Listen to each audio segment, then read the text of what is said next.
continues to concern me. But you know, as long as there's still over 100 million users, I understand the reasons why. But does it bother me? Yeah, it bothers me. Well, thank you for bringing us your view from the Select China Committee and from here in Milwaukee, Congressman. It's great to see you at the table. We thank you. Florida Congressman Carlos Jimenez with us here on Balance of Power, a special once again from Milwaukee on what is now day 3 of the RNC. And Kaylee, we're not only covering the Republican National Convention, but a lot of headlines that have to do with Joe Biden. He's about to do another interview today on Univision, and now this. Congressman Adam Schiff, a Democrat, obviously, now calling on Biden to drop out of the race. This is according to the Los Angeles Times. Schiff, of course, is running for Senate in the state of California. We have seen this trickle of Democrats coming out in favor of Joe Biden leaving the race. It was on pause for a bit after the assassination attempt last weekend of Donald Trump. But Adam Schiff now apparently joining the ranks. He had been talking with donors, saying that the Democrats would lose, according to reports. Now he's saying it out loud, it seems, Kaylee. This is something that we'll talk about coming up later with our political panel. This is Bloomberg TV and Radio live from the RNC in Milwaukee.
Live from the Republican National Convention in Milwaukee, Wisconsin, to our TV and radio audiences worldwide, welcome to Balance of Power. Alongside Joe Matthew, I'm Kaylee Lyons. It is day 3 of the RNC. The theme is Make America Strong Once Again. It is all about foreign policy as we await the headliner of this evening, a speech from Vice Presidential nominee J.D. Vance. Yeah, that's right, Kaylee. J.D. is his biggest night, likely the biggest speech he will have delivered in his political career. And there are a lot of questions about what exactly he's going to be harnessing with, in some cases, a little bit of sunlight between he and Donald Trump and the Republican Party gathered here in Milwaukee. We'll hear talk about Ukraine, I suspect, Russia, and of course, China.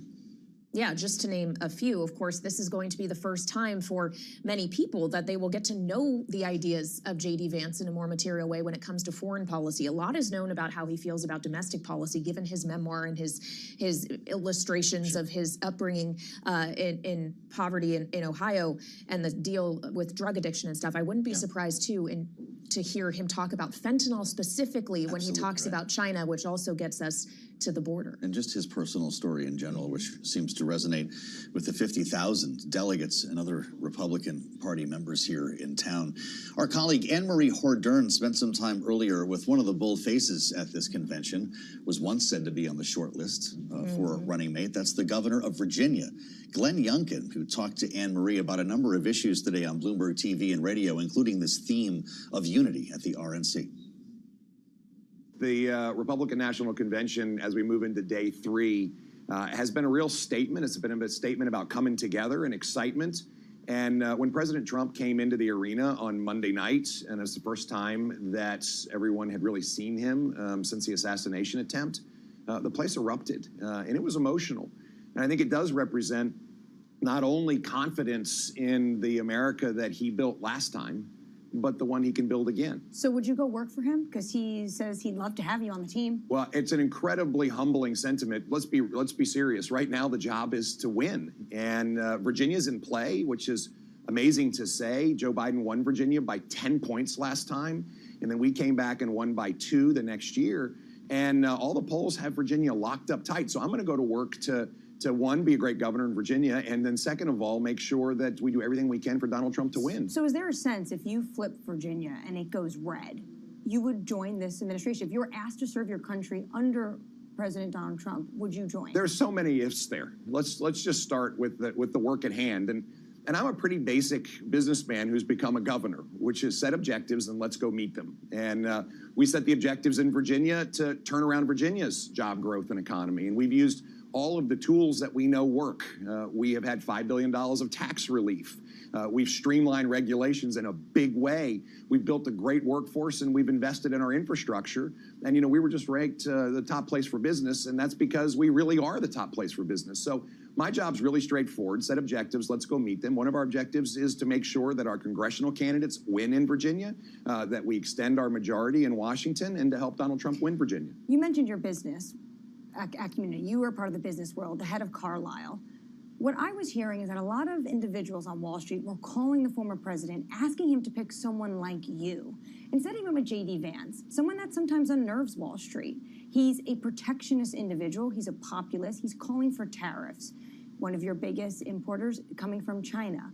How do you think Virginia would handle, say, 60% tariffs on China and a 10% tariff ring around the United States? Well, let's first back up. I think one of the things that President Trump has been clear about, and we know in the business community, is that free trade really doesn't exist because we've given unfettered access to the U.S. market, and so many other countries actually don't provide reciprocal access to their markets.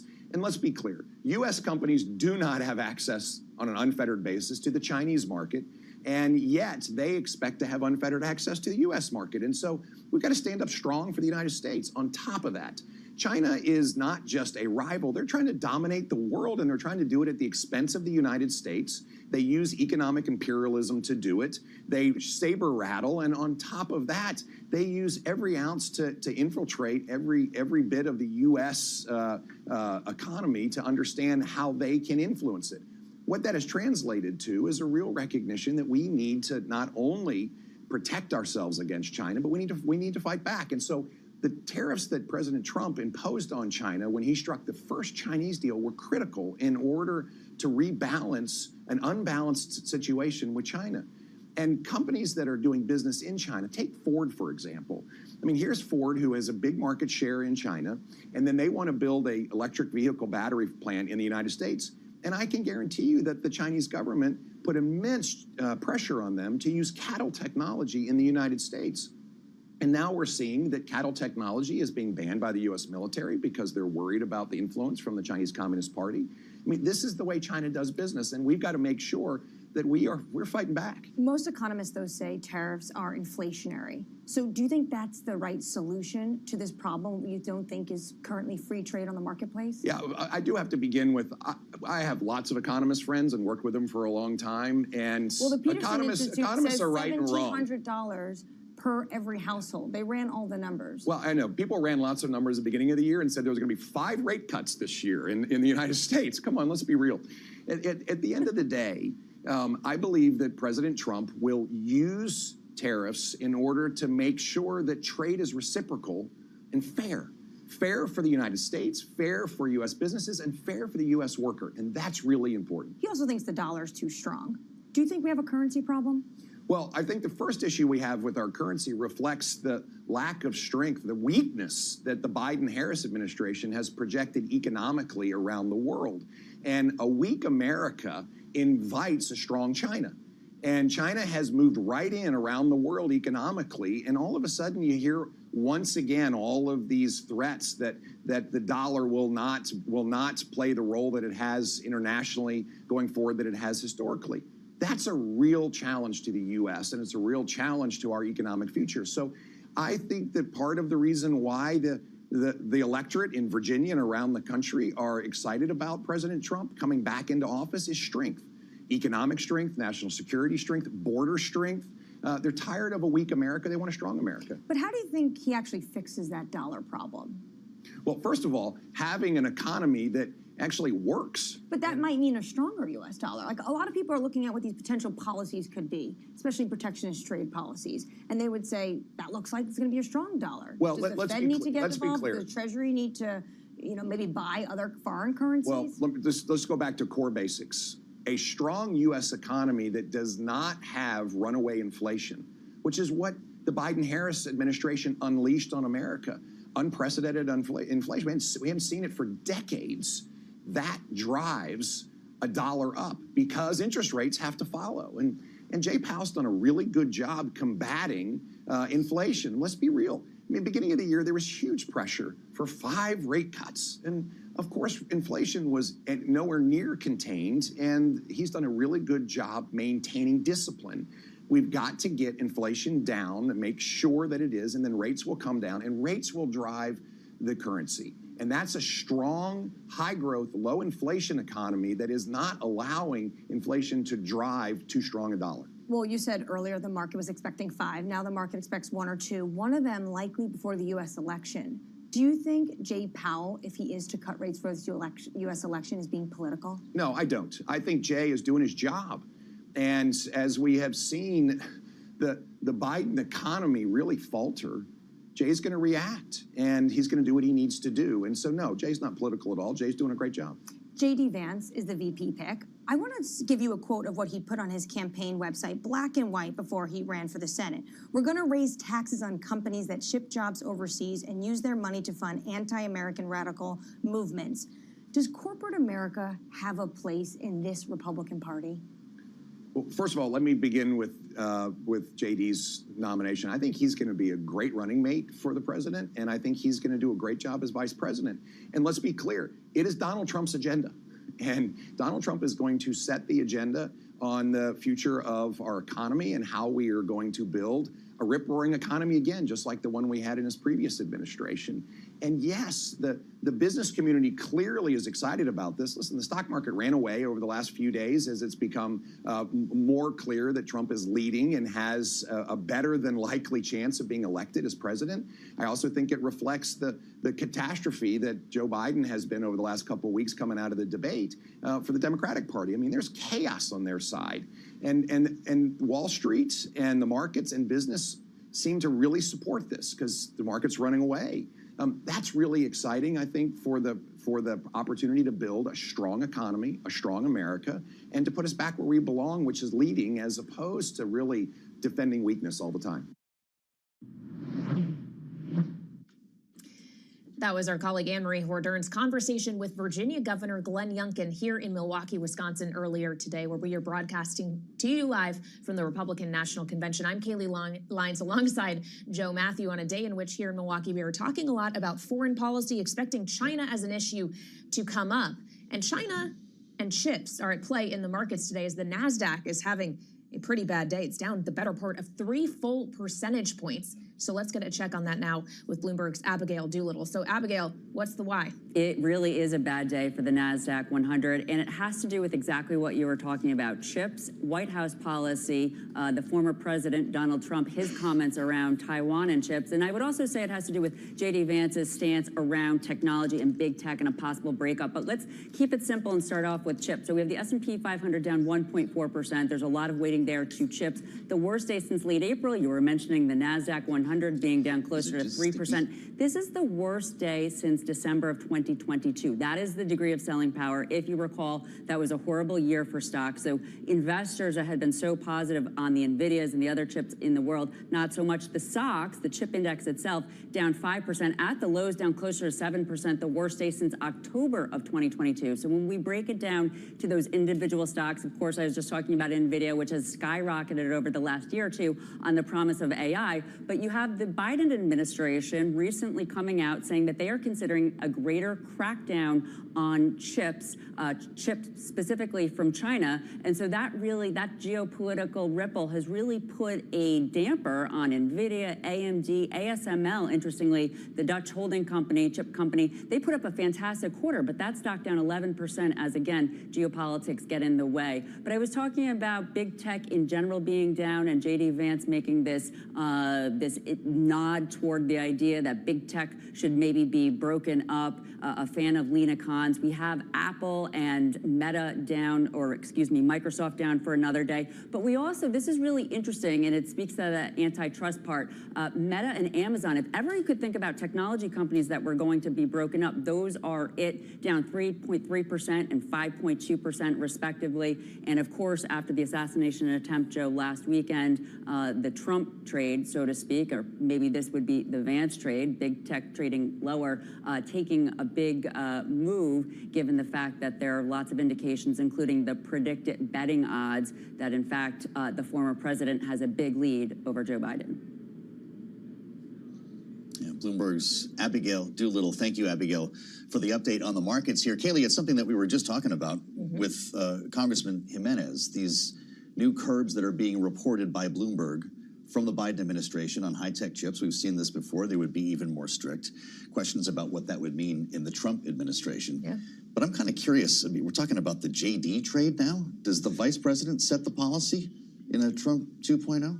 Well, I guess we all have to wait and see. But when we were speaking with Morgan Ortagus a few minutes ago, she said foreign policy does come down to the discretion of the president of the United States. But of course, those surrounding him, I would imagine, have at least some influence. It's hard to know with Donald Trump. Yeah, tracking the elusive Trump trade and the JD trade now as we reassemble our panel. Rick Davis of Stone Court Capital and Jeannie Shanzano of Iona University. Great to have both of you here. Rick, this is interesting. The narrative in Milwaukee is that Donald Trump is going to win the election, but Wall Street is moving today on something that Joe Biden is reportedly about to do. How do we rationalize this? Well, I do think it's not inconsequential that the Biden-China policy is a mere image of what he got from Donald Trump when Donald Trump left office. I mean, there's very little difference between what the Biden administration has said and done about China and what Donald Trump did and is continuing to talk about. He's very aggressive in what he says about China. I think what's interesting off of our Newsweek story is all the traction that sort of taking the foot off the accelerator of Taiwan that Donald Trump did has had some kind of an effect. And so that's the difference between the two on China. full-throated support for Taiwan militarily by Joe Biden, including the violation of strategic ambiguity on a regular basis that the White House had to walk back. And Donald Trump being very clear that maybe it's more ambiguous than you thought it was, and maybe they should do more to take care of their own defense, and maybe they should spend more money. So long story short, I think that there's a China trade, and I wouldn't imagine there'd be much difference between that trade in a Biden administration and a potential Trump administration. Yeah, it's an excellent point on Taiwan. Trump, of course, told our colleagues, Nancy Cook and others at Bloomberg Businessweek in an interview a few weeks ago when they asked about Taiwan that maybe Taiwan should just be paying the United States for any protection that it wants, to summarize his words, essentially. As we consider this idea of everyone has to be a hawk on China, Jeannie, Democrat or Republican, it does seem to be pretty politically popular any way you slice it. But the conversation we keep having is being tough on China. Congressman Jimenez saying he wants to decouple from China comes at an economic cost at home. Any economist would likely tell you that. What is the appropriate, responsible way to message this to American voters? Yeah, I mean, I think your conversation is exactly right. There is very little difference between the policy of the Trump administration and the Biden administration, and presumably if Trump comes after or Biden, it's not going to change that much. But what does change is the idiosyncratic nature of the way Donald Trump does foreign policy. And I think the example that Rick just gave about Taiwan is an excellent one. You know, should they be paying for security? This is what a Trump 2.0, to borrow your words, Joe, a Trump 2.0 means for people across the world. They don't know what to expect. And it is that sort of uncertainty that impacts the markets. And that is a troubling sign for people around the world. He likes to make deals. He doesn't care who he's making deals with. It doesn't have to be allies. He will throw them over the bus. And so that is where this uncertainty comes into play. So on China, yeah, Democrats, Republicans across the board, everybody's going to be tough on China. It's going to come at an economic cost. But there is also a difference between these two foreign policies. And you talk to our allies, particularly those on Ukraine, and they are nervous about what is going to follow if Trump is indeed reelected, as we're hearing. I've always been told that voters don't make decisions based on foreign policy, that will not be in the minds of voters when they go to vote in November. Morgan Ortega's just told us this is highly unusual. Maybe you might disagree, Rick, but for an RNC to capitalize on geopolitics, foreign policy as a theme for an entire day, is this simply a different election because of it? Well, I think that there's open questions about where the Republican position is on foreign policy. Donald Trump doesn't have that kind of consistent vein, a North Star, as it would be on all things global. I mean, you know, very aggressive on China, but very unaggressive on Russia. You know, he's got friends who look more like authoritarians and Democrats. So I think this is a level setting. I think a little investment here sort of blocks a weakness that the Trump administration may have coming into this administration, even though he was already commander-in-chief once and has a plank to talk about what he did to keep the peace around the world. There are still lingering questions. You see it in the survey data. And by the way, it's a weakness of the Biden administration. No question that war in Gaza has caused him a lot of problems, and his withdrawal from Afghanistan really hurt him. All right, well, we'll talk more about President Biden with Rick Davis of Stonecourt Capital and Jeannie Shanzano of Iona University coming up in just a few minutes as Congressman Adam Schiff, the Democrat from California, adds his voice to the chorus of members within the president's party calling for him to leave the race. We'll have much more still ahead from the RNC live in Milwaukee here on Bloomberg TV and radio.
This is Balance of Power live from the Republican National Convention in Milwaukee. Bloomberg TV and radio, I'm Joe Matthew, alongside Kaylee Lyons with breaking news, not just on Republican politics, but in fact, Democratic politics, and specifically the Biden campaign.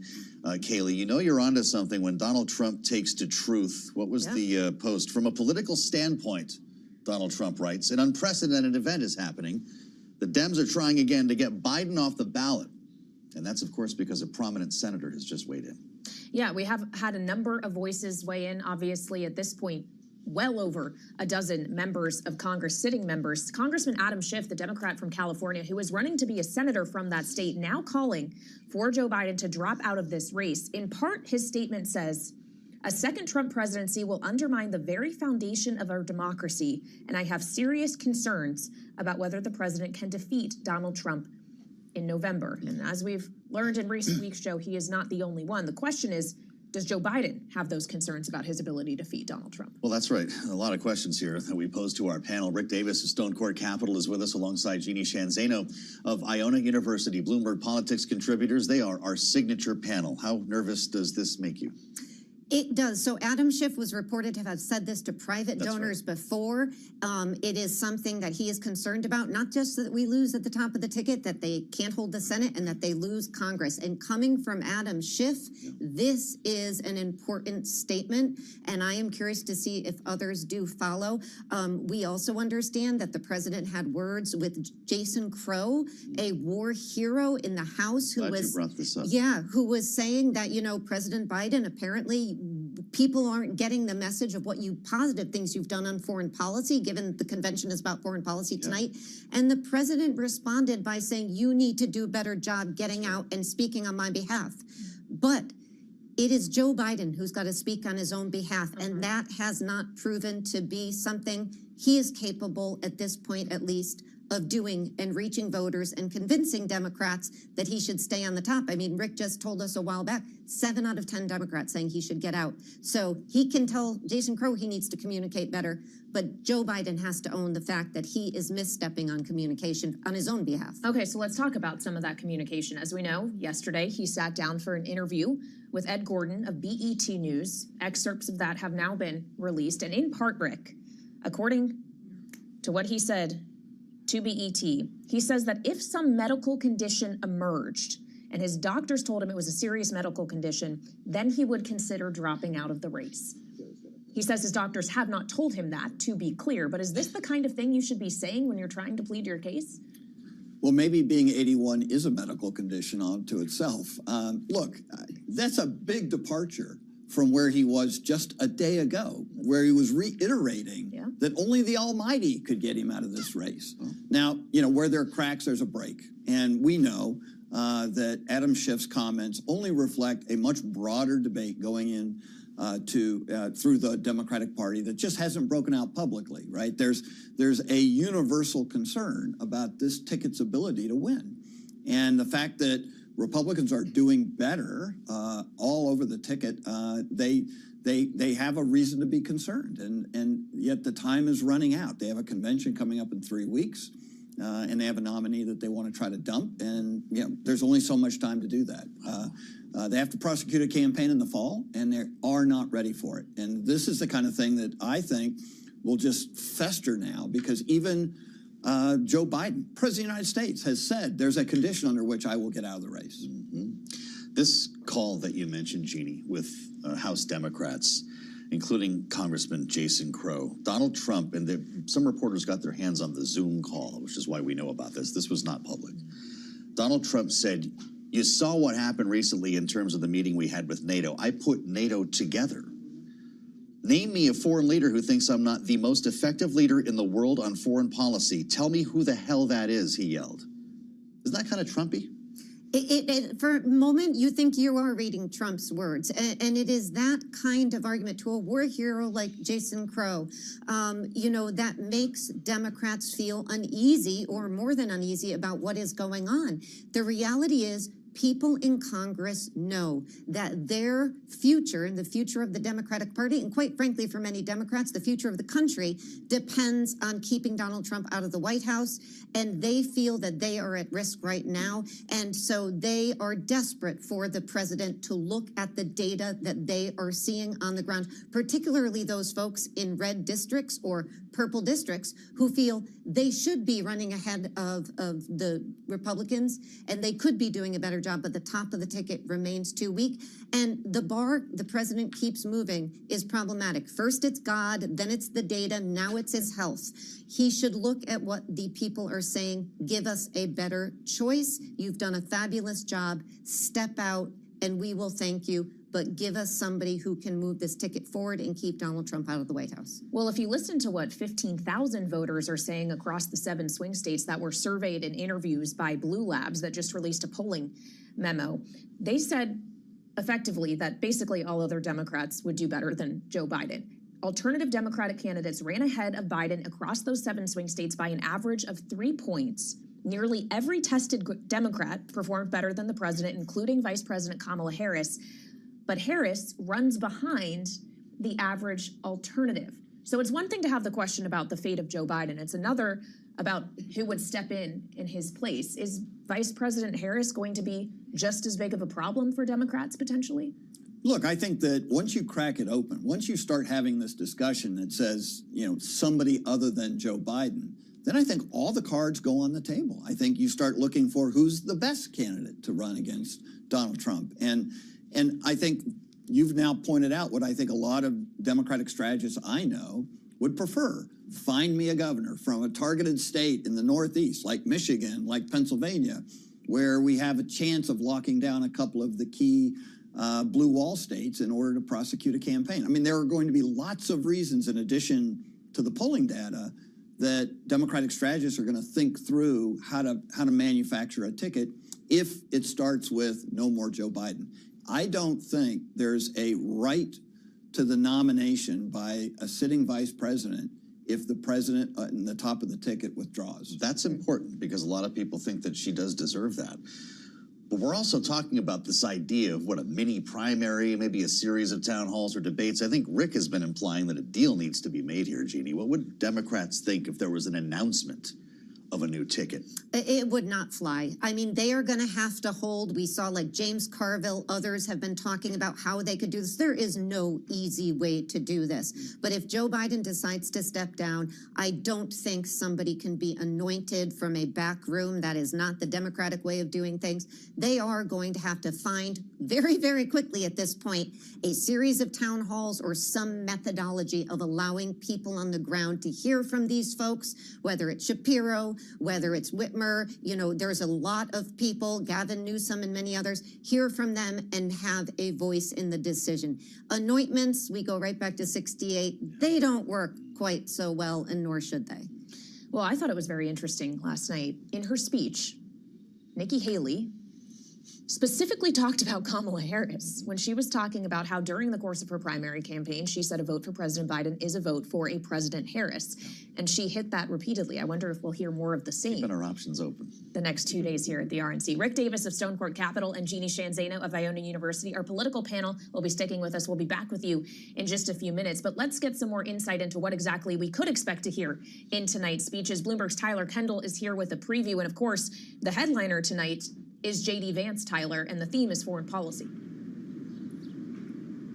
Yeah, hey, Kaylee. Well, it's interesting that J.D. Vance's speech comes on the night when foreign policy is the theme because he's been one of the staunchest opponents to Ukraine aid in the Senate. Now, I've had the chance to catch up with him multiple times in the halls of Congress throughout the year on this issue, and he has been consistent that one of the biggest reasons why he is against this is that he wants to see the U.S. defense industrial base revitalized first. Interestingly enough, that was actually the argument that got bipartisan approval for that big supplemental security assistance package that sent aid to to Ukraine, Israel, and the Indo-Pacific. But the difference here, so we saw bipartisan lawmakers talking about how this would create more jobs and revitalize our factories. But the difference here when it comes to Vance is that he wants to see our stockpiles replenished first before we send those weapons abroad. And he normally talks about this when we're talking about competition with China and China boosting its own domestic manufacturing, and also when it comes to American jobs building this equipment instead of sending those jobs overseas. So Kaylee, we're definitely going to be watching how J.D. Vance threads the needle on Ukraine aid, and then also on China, which shortly after he received the nomination called the U.S.'s biggest threat. Of course, JD's the headliner tonight, JD Vance, Tyler, but we just got our first glimpse of the official speaking schedule. Who else are we going to hear from?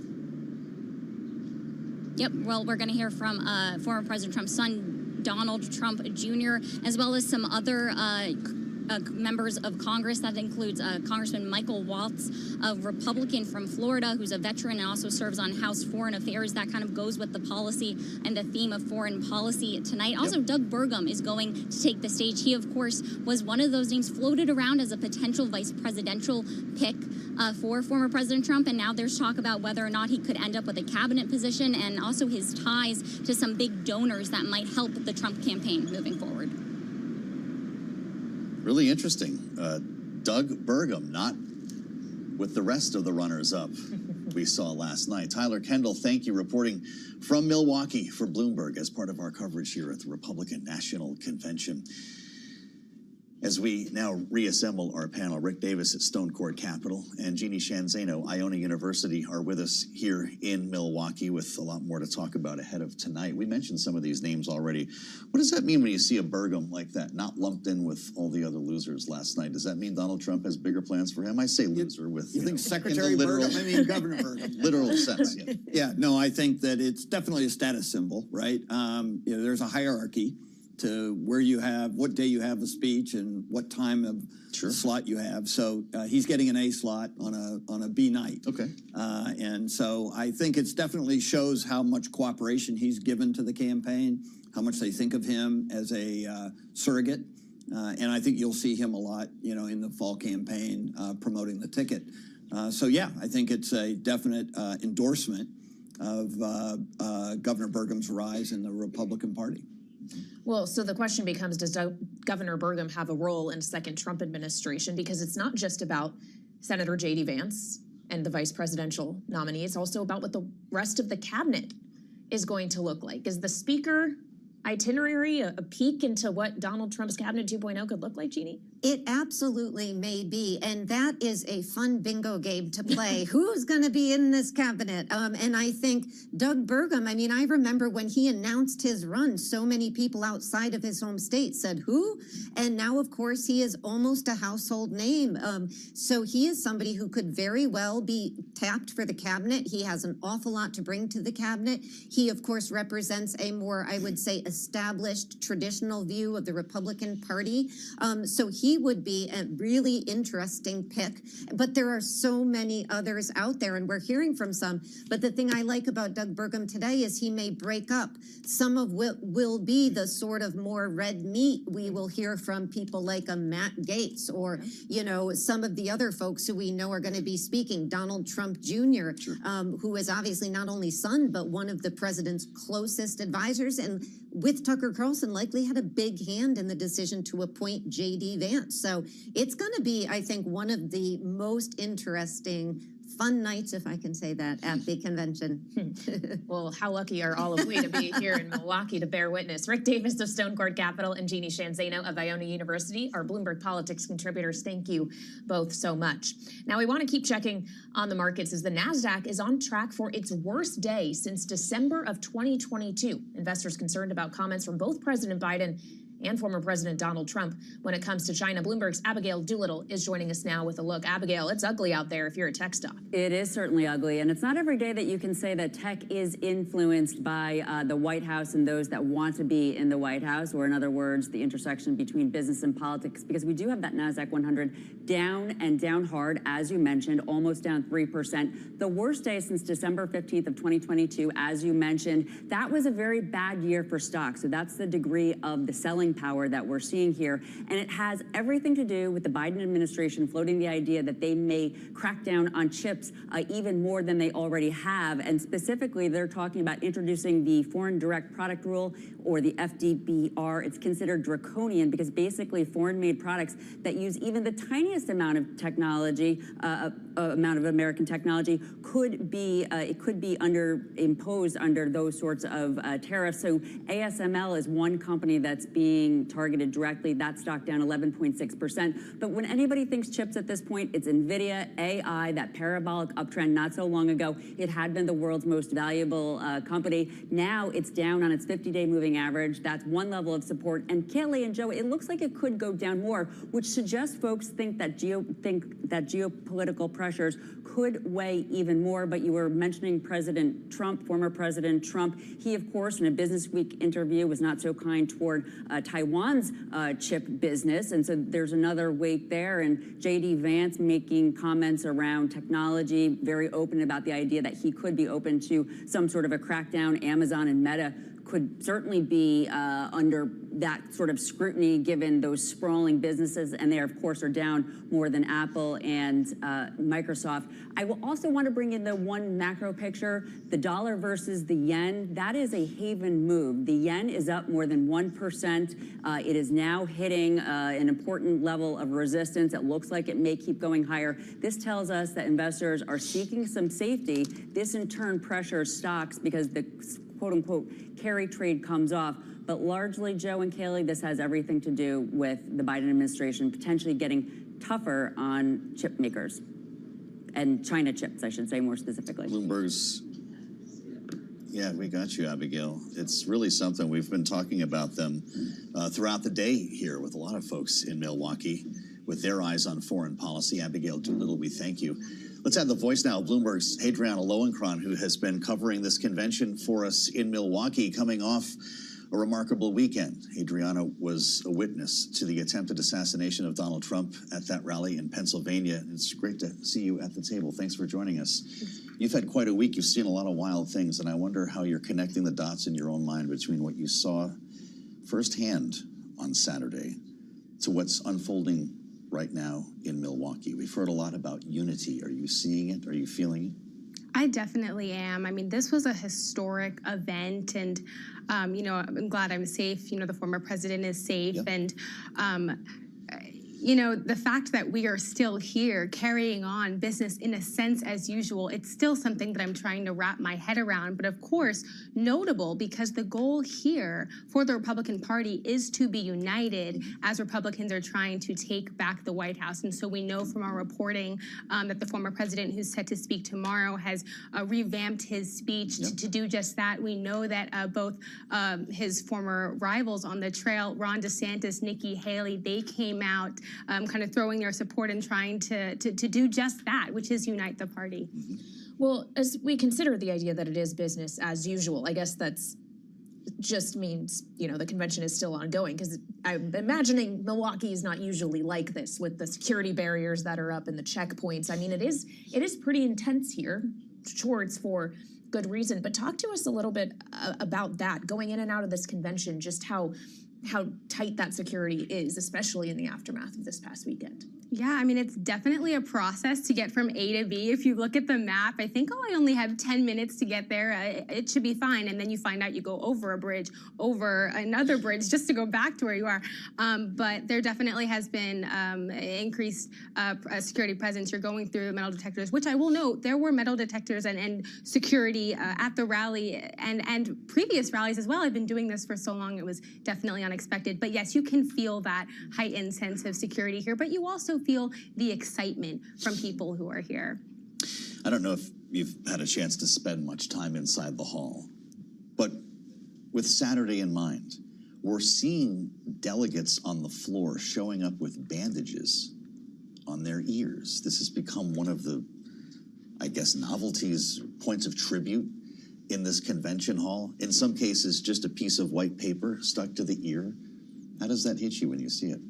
honestly, the first thing I thought of was that scene in Mean Girls where you have the, the person who has power and is respected to doing one thing, and then everyone else doing the same thing, following in the footsteps. But again, it really shows he is the party's leader. The fact that he, after the assassination attempt took place, stood up, with the fist in the air. He was trying to remind everyone and let everyone know things are going to go on. That has been kind of a pattern that we've seen with his legal woes, with the trial, fundraising off of all of these things, showing everyone that he is back, he is in power, and we're really seeing that here.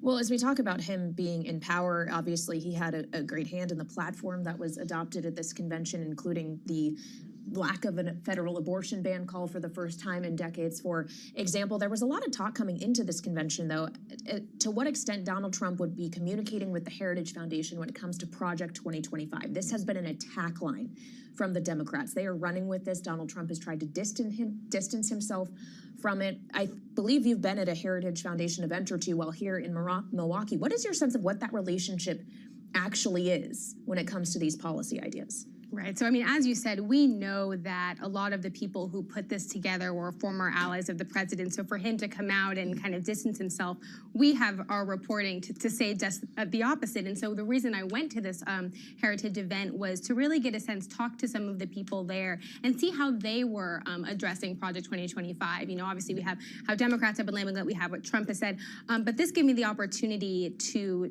speak to people there. And, Tom Homan, former ICE official, was there, and he and I chatted for a bit. He kind of said he didn't have much to do with it, but he did say that in general, it's common for think tanks to kind of put forth policy proposals, and he did say that at the end of the day, it is going to be up to Trump to decide what to do if he were to get reelected. Well, were they talking about Donald Trump, connecting the dots, or are they running cover for him when it comes to 2025? Well, when I spoke to Kevin Roberts, who kind of at the helm of Heritage Foundation, he said that there is what the RNC is doing, there's what the campaign is doing, there's what Heritage is doing, but he did say there is an overlap. So take with that what you will.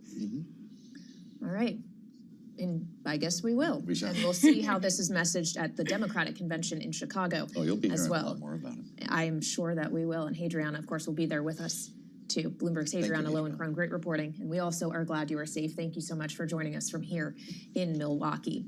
Now, on set, in the seat that Hadriana is sitting in, we had several guests yesterday, including one that is not only a member of the Trump family, but now finds herself to be the co-chair of the RNC. She was here with us yesterday on Balance of Power. Here's a little taste of our conversation. There is such support for this man out there, and we are so blessed, obviously, to have these great supporters.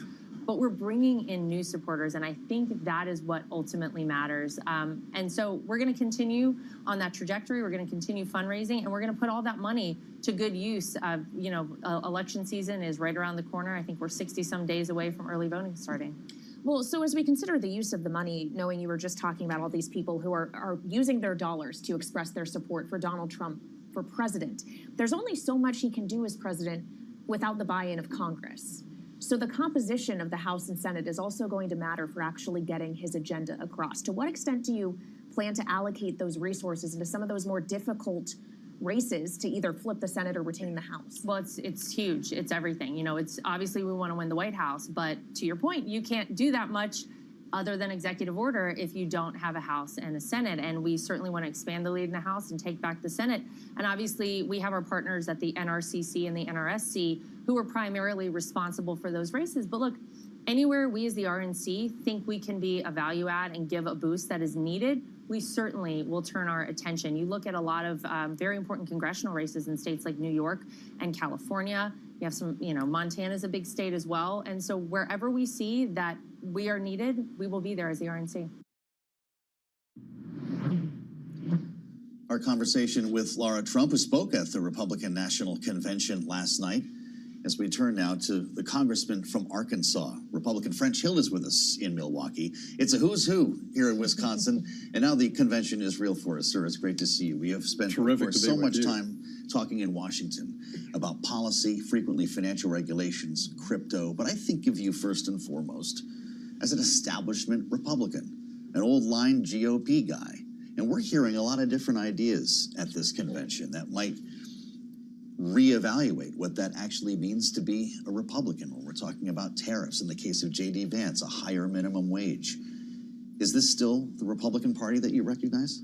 Sure, I think the Republican Party's always been a big tent party. And since the Reagan administration 40 years ago, we've made an effort, how do we get working Americans back engaged with the Republican Party? And one of those things is to be talking about jobs, opportunity, workforce, bringing jobs home from overseas locations. Many rural communities were devastated in the 90s when so many companies took their manufacturing offshore. And President Trump, in his first term, used his leadership to redo the North American Free Trade Agreement to the USMCA. He brought jobs and investment back to the U.S. with that, has made us the preeminent place to come do manufacturing. And of course, he got some trade concessions from China and Japan during his term. So my view about Donald Trump and tariffs is that is the ultimate stick to bring people to the table. And over my career in economic policy, I've seen a lot of presidents use that. President Reagan himself, voluntary auto restraints, VRAs against Japan, limiting semiconductor imports back in the 80s. So this is not an unfamiliar territory for Republicans. But when we think about what, for example, increased tariffs on China will actually mean economically, not just for China, but here at home. I've asked this questions to a lot of your colleagues, and I'm not sure I'm really getting a straight answer because economists, and you sit on the Financial Services Committee, you are hoping to be its next chairman. So I know you know how this works. Higher tariffs raise the costs of goods. This is going to be an inflationary policy, is it not? We have two trends, major macro trends that are both inflationary aside from the overspending in Washington and lax monetary policy, and that is tariffs and reshoring. Both are going from low-cost supply, single sources in a faraway land to trying to be nearshoring or friend-shoring, if you've heard that term. Those things also raise prices in the short run. They may be better in the long run for redundancy and resiliency in supply and fair pricing, and also across the board tariffs can be very inflationary. That's why I say if you use it as a cudgel, it's a good economic tool. If you use it across the board, period, full stop, and just say we're going to penalize one country in all product categories, you're going to create, in those product categories, high prices for American consumers. So I think it's about that constructive tension. My days in public policy, we used it as a cudgel to open up markets for American export, American intellectual property to be treated fairly, and I know that's where the president wants to achieve with China, for example. Yeah, with China in mind, we're looking at the NASDAQ tumble here today. It's down about 3% at the moment. ASML, have you seen this, Kaylee? Down $126 a share, 12%. NVIDIA is lower. This is Bloomberg's story that's driving a lot of this, that Joe Biden is going to make even more strict the restrictions on high-tech chips from China. Think AI, of course. When we see a move like this, knowing that Joe Biden is down in the polls, you're looking forward to another Trump term. Do you think that the Wall Street reaction is appropriate? Would Trump do the same thing? Well, I believe that the president's executive order about limiting outbound investment in critical technologies like AI or chips is too broad. And I prefer a green light, red light approach where we name a particular technology, particular intellectual property concern, or even an exact company and say, this company is off limits for American investment. I think that's the better way to go. When you say, well, we're going to limit technological innovation in AI, what does that mean? Every company, every entity is thinking about AI, and I think that does not give clear market signals about what U.S. policy is for national security purposes. We all want to limit China's access to our dual-use intellectual property that they're now turning and using against us in an international warfare sense. So that's true. You like this policy?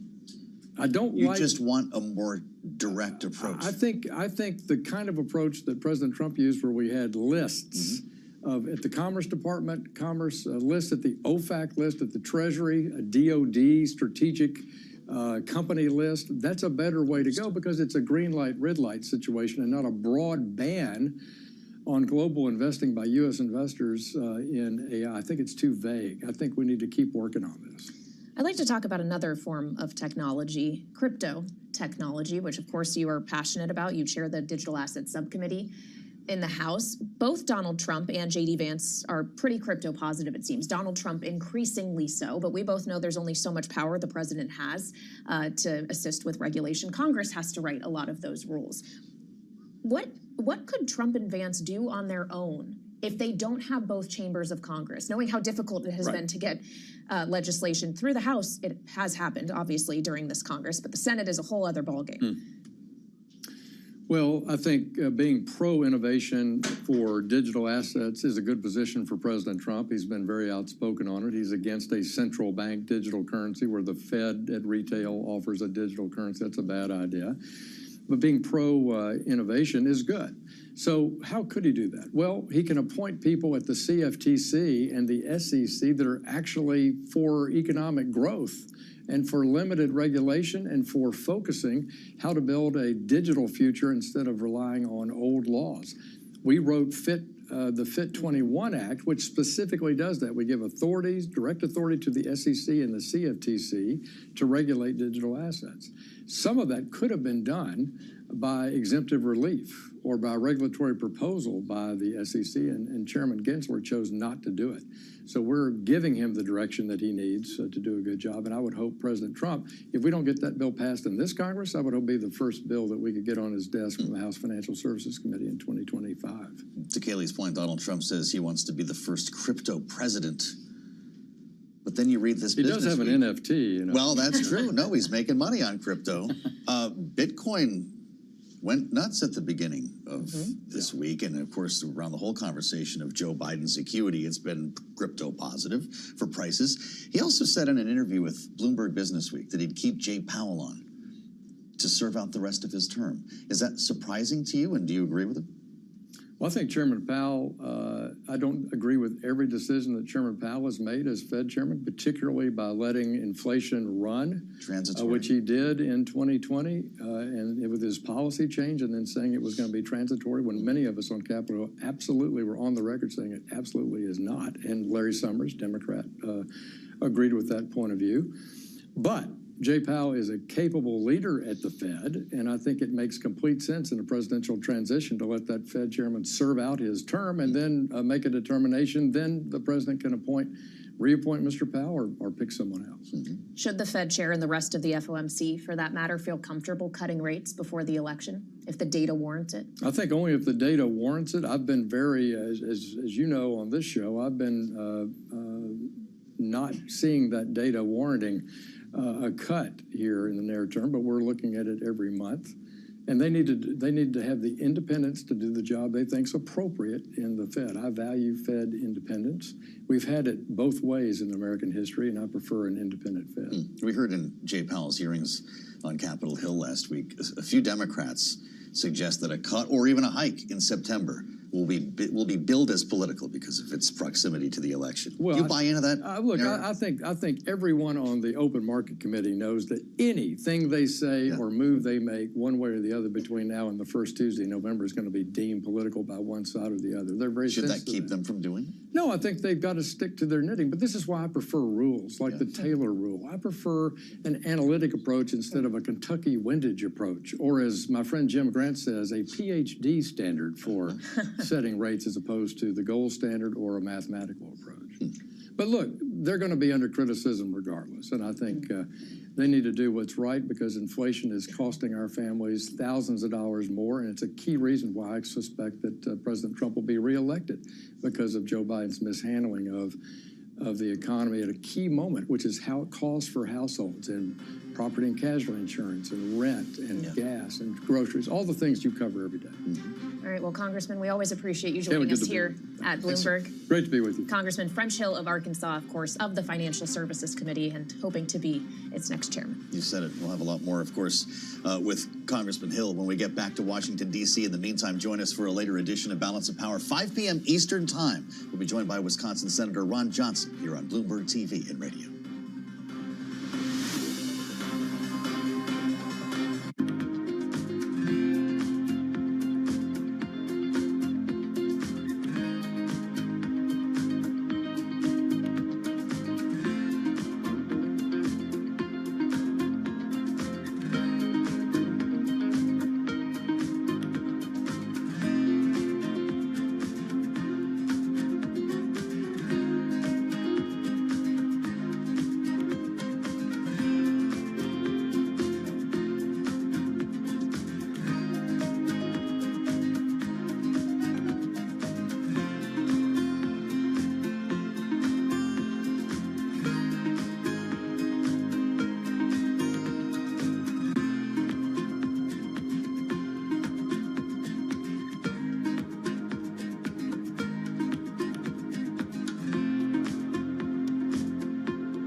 is Bloomberg Business Week.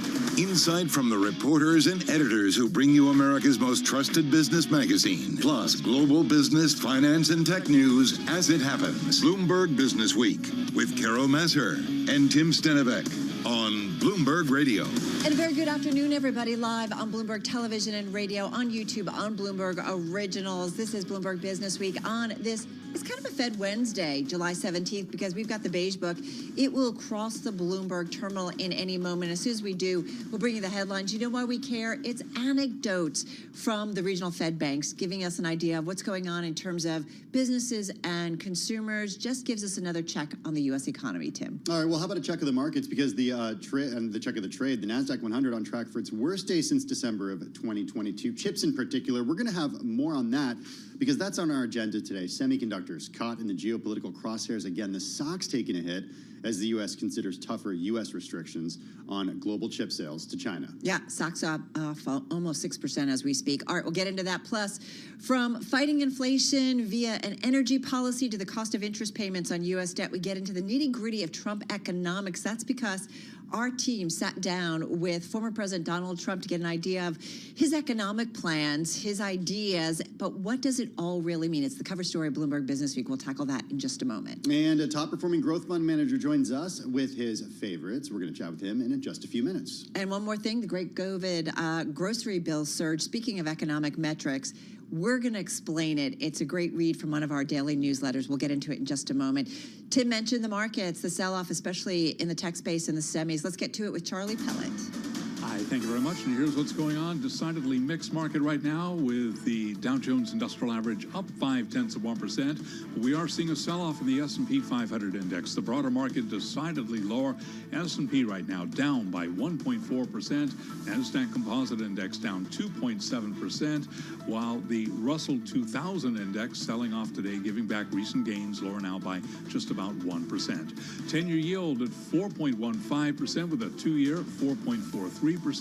Gold down 0.7%, 24.52 the ounce, and West Texas Intermediate crude oil right now up 2.5%, 82.80 for a barrel of WTI. Stocks retreating from their records with concern about tighter U.S. restrictions on chip sales to China, spurring a sell-off in the industry that has powered the bull market.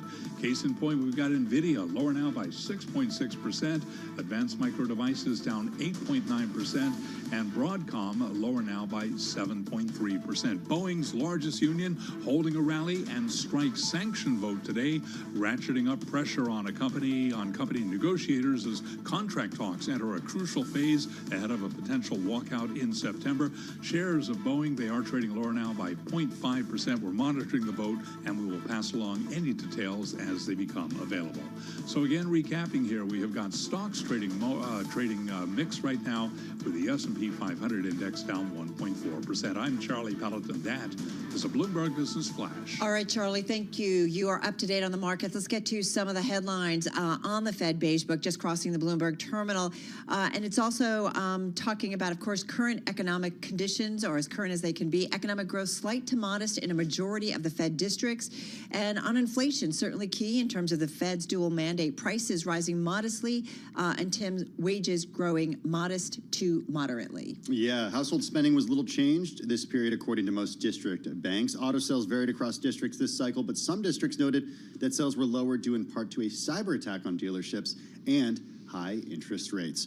For more, let's turn to Bloomberg News international economics and policy correspondent Michael McKee, who's joining us from out west from the Rocky Mountain Economic Summit in Victor, Idaho. And it looks like he might be wearing cowboy boots. He's taken off the cowboy hat, but I know he was just out riding some horses. Mike, how are you? I do have my cowboy boots on.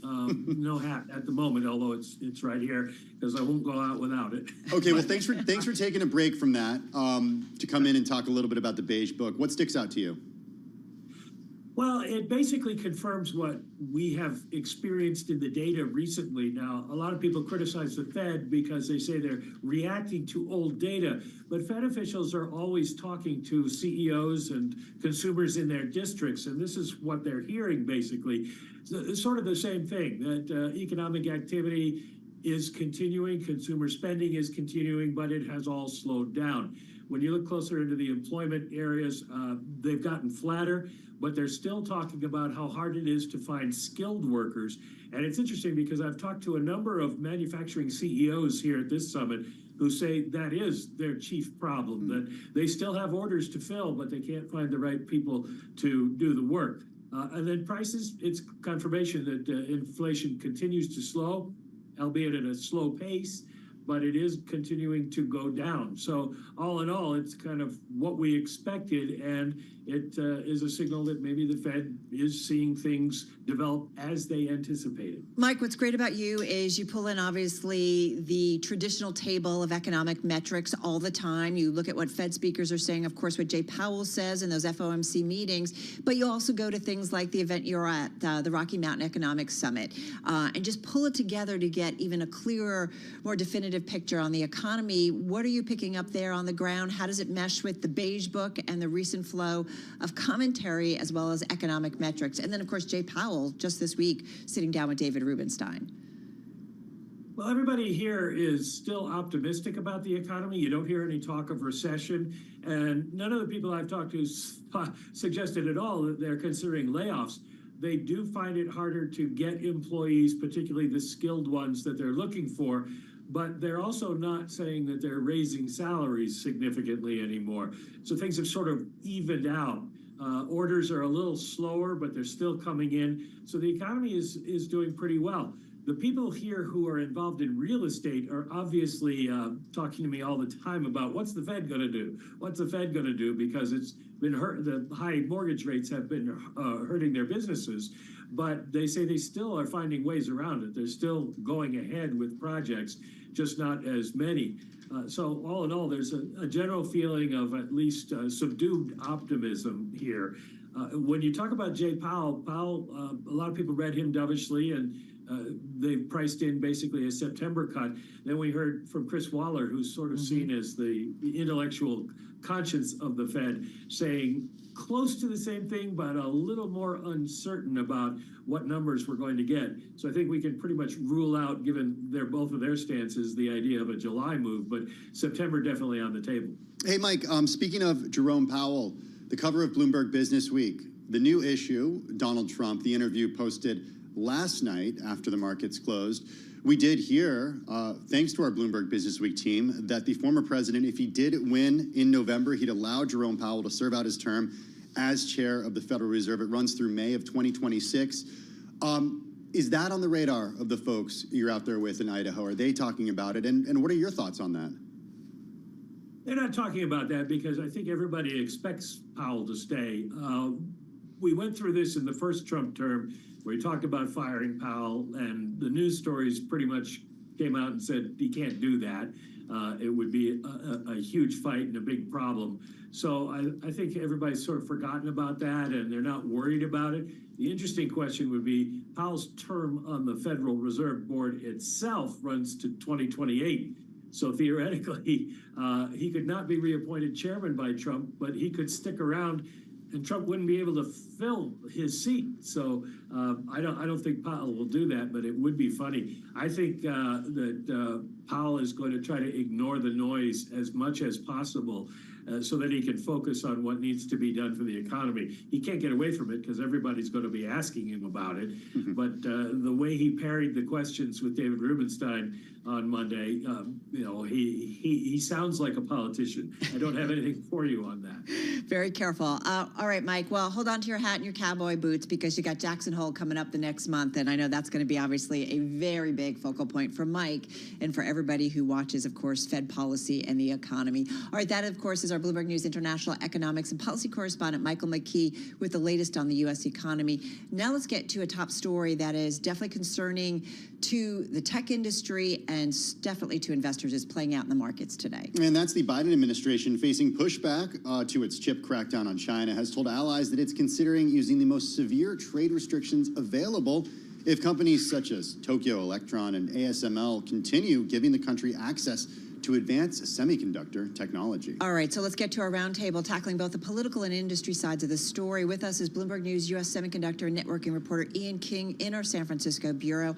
Also with us is Bloomberg News senior editor for technology and strategic industries, Michael Shepard, in our D.C. bureau. Thank you, both of you, for joining us. Michael, to you first. What is FDPR, Foreign Direct Product Rule? Why are we talking about it? Why is the Biden administration considering imposing it now? Well, Carol, I'm glad you asked because we don't often get to talk about this rule in particular. It's rarely invoked, and what it means is that the U.S. government would have the ability under this rule to go after any foreign-made product that contains even the tiniest amount of American origin technology. And the concern here is, and why are they deciding to use such a drastic step? The concern is that China is still, even after 2 years of restrictions on exports of sensitive technology, sensitive chip-making technology to China, those restrictions haven't done enough to curb China's access to the equipment needed to make the fastest and most advanced semiconductors out there. The U.S. is concerned about China's ability to develop this sort of technology, to develop those chips, because they're worried about national security. They're worried about China being able to use it in military applications as well as gaining an economic edge. So they are ready to take this step with allies now. Michael, brief follow-up there is who on the U.S. side is clamoring for more action? What do we know about the various constituencies? Who are they? Well, the main constituencies really are inside the U.S. government. This is not something the industry is generally in favor of. You know, these sorts of measures often have ripple effects and they can hurt business. Look, China is the world's largest semiconductor market by consumption, and any step that would restrict access to it is something that would make them uncomfortable. But inside the government, especially inside the Commerce Department and inside certain corridors of the White House, they are seeing that some of the steps they had previously taken, they just haven't had enough of the desired effect in restraining China and its ability to gain access to this sensitive technology. Ian, what do we know about foreign businesses taking advantage of the current U.S. rules so that Chinese chip makers can essentially get around the need for U.S. machinery by relying on equipment and engineers from other countries, as some have alleged? So we're talking about, you know, ASML of the Netherlands or Japan's Tokyo Electron, because we're definitely seeing some reaction here in the semi space. But what do we know about what really is going on? And are U.S. companies being hurt by some of the restrictions that have been out there? Yeah, I mean, this is a case of it really depends on who you speak with. If you speak to the U.S. chip equipment industry, they say, look, we've suffered here. We've single-handedly taken the worst of this. We've been locked out of this market, and yet China continues. China continues on the path. These rules haven't made the impact that they were designed to have. Why hasn't that happened? It hasn't happened because our overseas counterparts have continued, not business as usual, but pretty much business as usual in China. So everyone's a loser here, basically, on the U.S. side. That's the argument. That if you talk to the Europeans or the Japanese, they say, no, we've suffered too. What are you talking about? This is, you know, why are you even worrying about this? China is way behind. So there are lots and lots of different opinions and viewpoints on what is going on in China.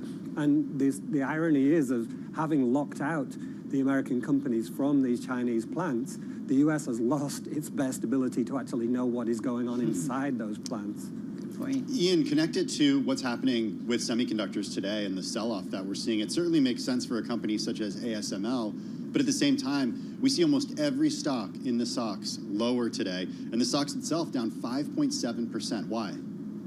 Yeah, I mean, back to what Mike said, China is the largest market, right? The more tension there is, the more concerns there are. Are we heading to a world where this beautiful, diverse supply chain that's made everybody rich for all of these years comes crashing down, right? And what comes after it? And the answer is a lot of uncertainty. I mean, for example, NVIDIA used to get more than a third of its sales in China. Now it's heading south of 10%. I mean, these are tangible things that have already happened.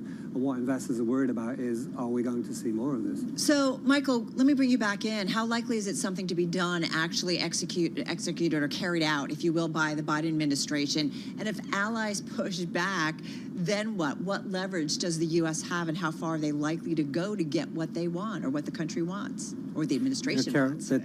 Carol, that's a great question right now because we're seeing this moment of political turmoil in Washington and across the U.S. with the uncertainty surrounding President Joe Biden's, staying in the presidential race.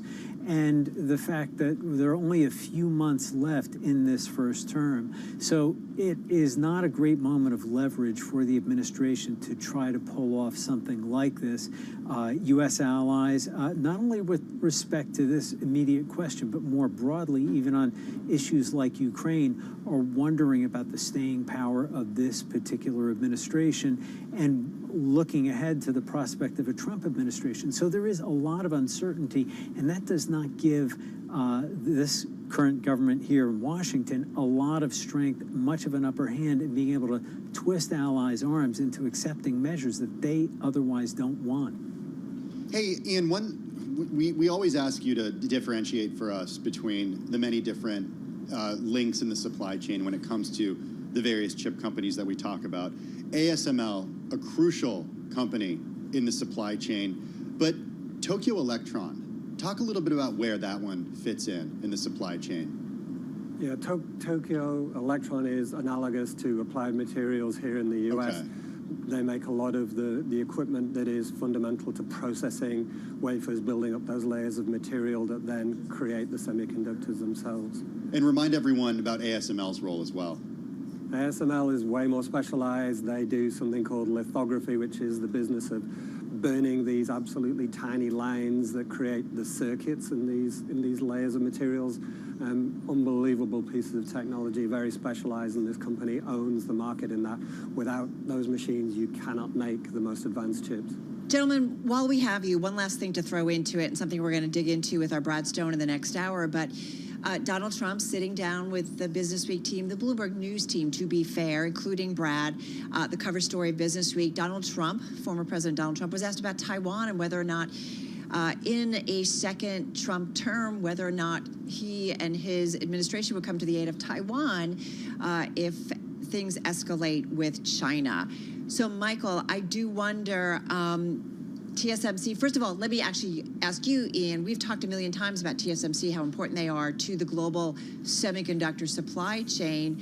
How are you starting to, if at all, factor or continue to factor that thought in if we do indeed get a Trump second term and maybe they do not come to the aid of Taiwan? Yeah, I mean, the stock market has already answered that question today. Intel is up.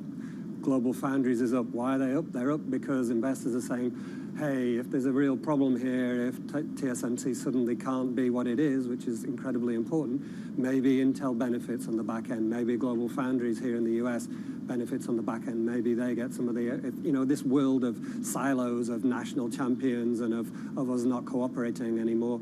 Maybe there are some winners. So that's really the answer to your question is today there in the stock market. Michael, that interview that our team did with Donald Trump, right, it just speaks to some of the political,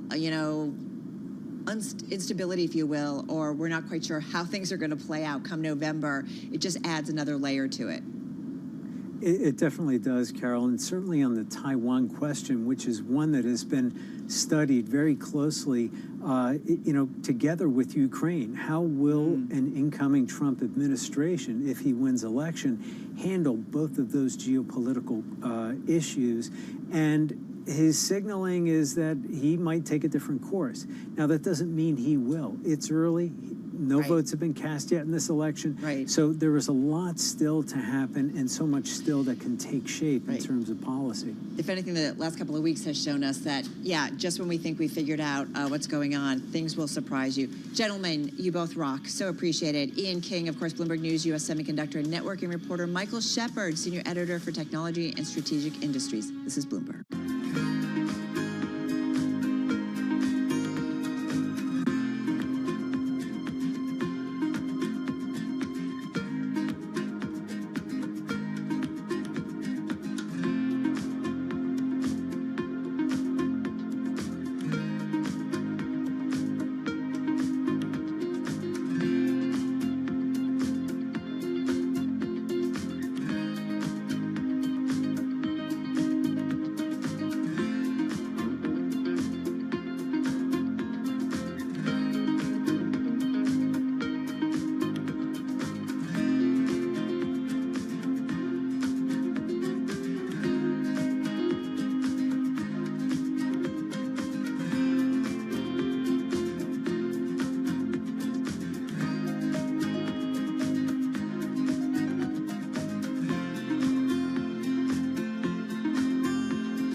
2:21 on Wall Street. We do check markets all day long here at Bloomberg. The U.S. economy grew at a slight pace heading into the third quarter, with a number of regions noting flat or declining activity. This according to the Federal Reserve in its Beige Book survey of regional business contacts.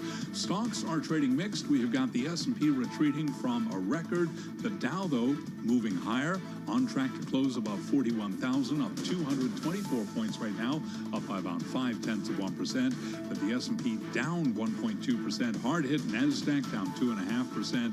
NASDAQ 100 index down 2.6%. The Russell 2000 down 0.8%. There is concern about tighter U.S. restrictions on chip sales to China, and that has spurred a sell-off in the industry that has powered the bull market. 10-year yield 4.14%, 2-year 4.43%.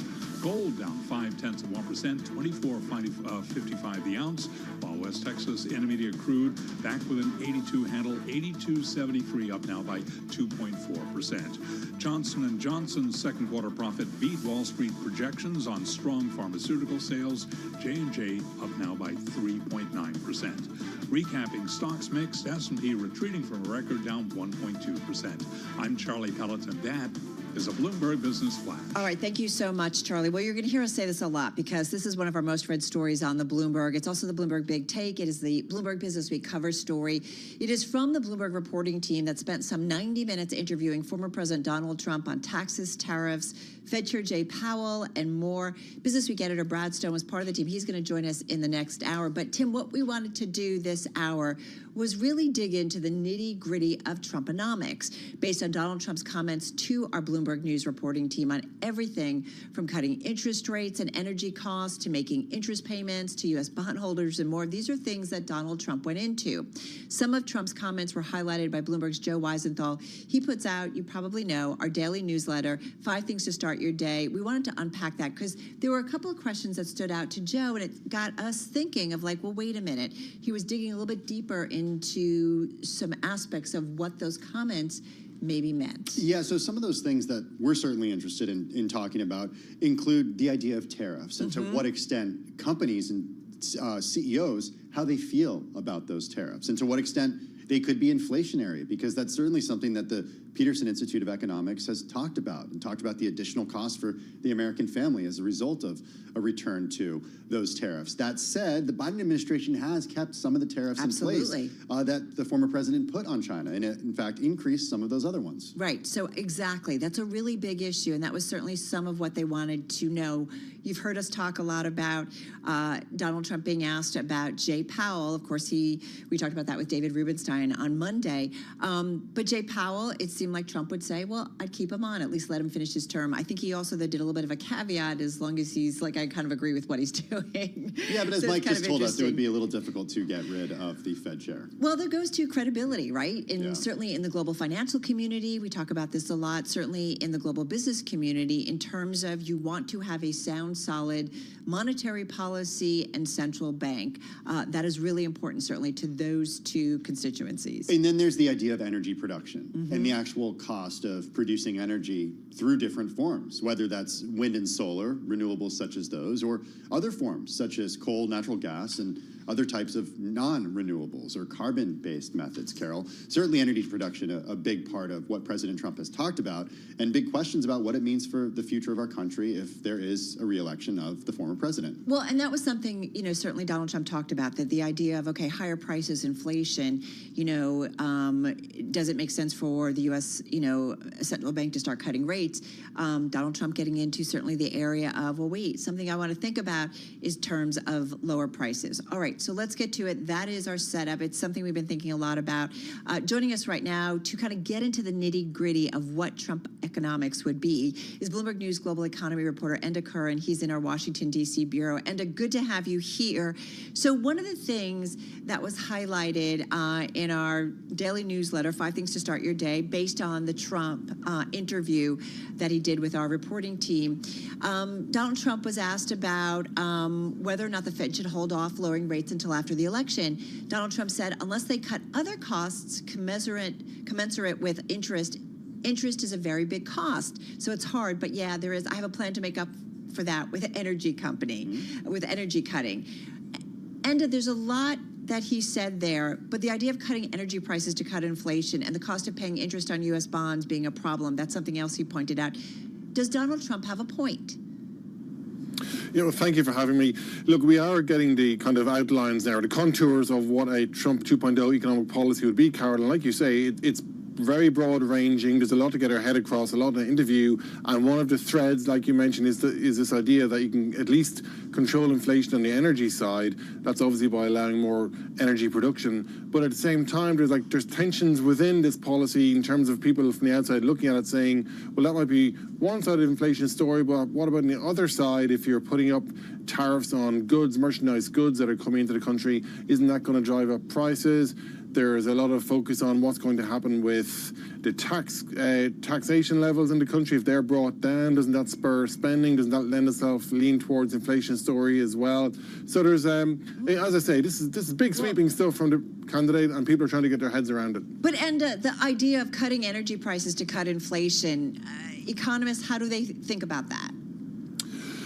Look, in isolation, if energy prices were the biggest driver of inflation and there were levers or tools that the government could pull to bring down energy prices, then of course that would be part of the mix, part of the story, so to speak. But energy inflation has only been one part of the US inflation story over the past few years. As we know, so much of it was the great supply crunch coming out of the pandemic. There's been the labor shortage story. There's been concerns on companies using the opportunity to jack up prices. There have been several factors that came together all at once to contribute to inflation. It's not just energy prices. Yes, the US may or may not have the opportunity to increase drilling, but of course, you will equally get into an environmental debate around that pretty soon. But as I say, it's one part of the inflation story. It's not the whole inflation picture, Carol. Right. What about the portion end of the former president saying the cost of paying interest on U.S. bonds being a problem? Does the former president have a point? I mean, objectively, U.S. interest rates have soared. The U.S. government borrowing has soared.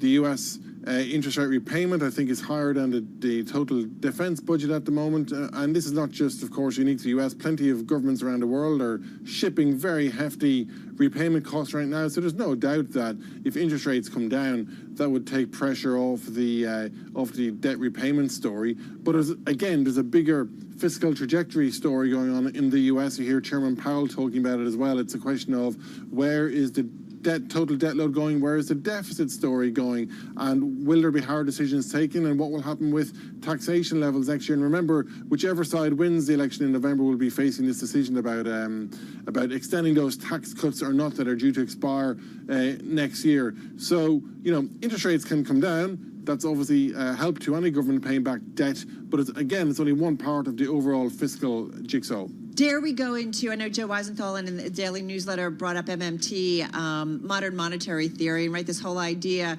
that countries that issue their own currencies, right, such as the U.S., are not constrained in their own spending, right? And they can they're not going to default. They can just print or issue more currency. Joe seemed to think that maybe Donald Trump was kind of playing around in that area a little bit, and certainly based on maybe some other comments he's made in the past.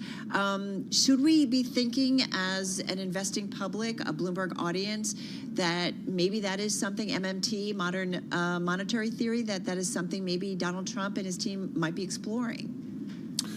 Well, I think, the inflation surge over the past few years has certainly emboldened the critics of that policy. And I think it goes back to the underlying fiscal story in the US. The US is the global reserve currency. It does look like it has a pretty strong investor base willing to buy its debt. There have been some wobbles. Remember late last year when yields were soaring and people got a bit nervous about investor demand at auctions. It didn't quite play out like that, but it did raise the specter that what happens if people did pull back from US auctions and did start to look elsewhere. So I think that no one's calling it a fiscal crisis in the US or projecting anything like that, but I still think there's a growing chorus that when you have a deficit of 6+% with almost full employment, that's a very unusual combination, and it raises the question about what would happen if the US goes into a slowdown that would require more spending and put more pressure on the fiscal story. So I think there's a big debate coming down the tracks about government spending and taxation in the US. And a big question here is how you and the team are thinking about economic policies under another Trump administration. What have we learned thus far, and sort of what's the narrative that's starting to take shape? Well, the first thing to be said is that the campaign says repeatedly that nothing is policy until the candidate or the campaign says it is policy. So what we're getting are, the contours and the outlines of what a new administration under Donald Trump might do. We're not there yet. The election's a few months away. But nonetheless, we're getting the broad brush strokes. And as you say, on the one hand, there's going to be some big domestic questions, and that's over the Federal Reserve. How does he approach the Federal Reserve? He's been critical in the past. Will he respect that independence? It's over the inflation story. What kind of policy mix will he put into place? Does it lend itself towards keeping inflation calm, bringing down interest rates? Does it have the opposite effect?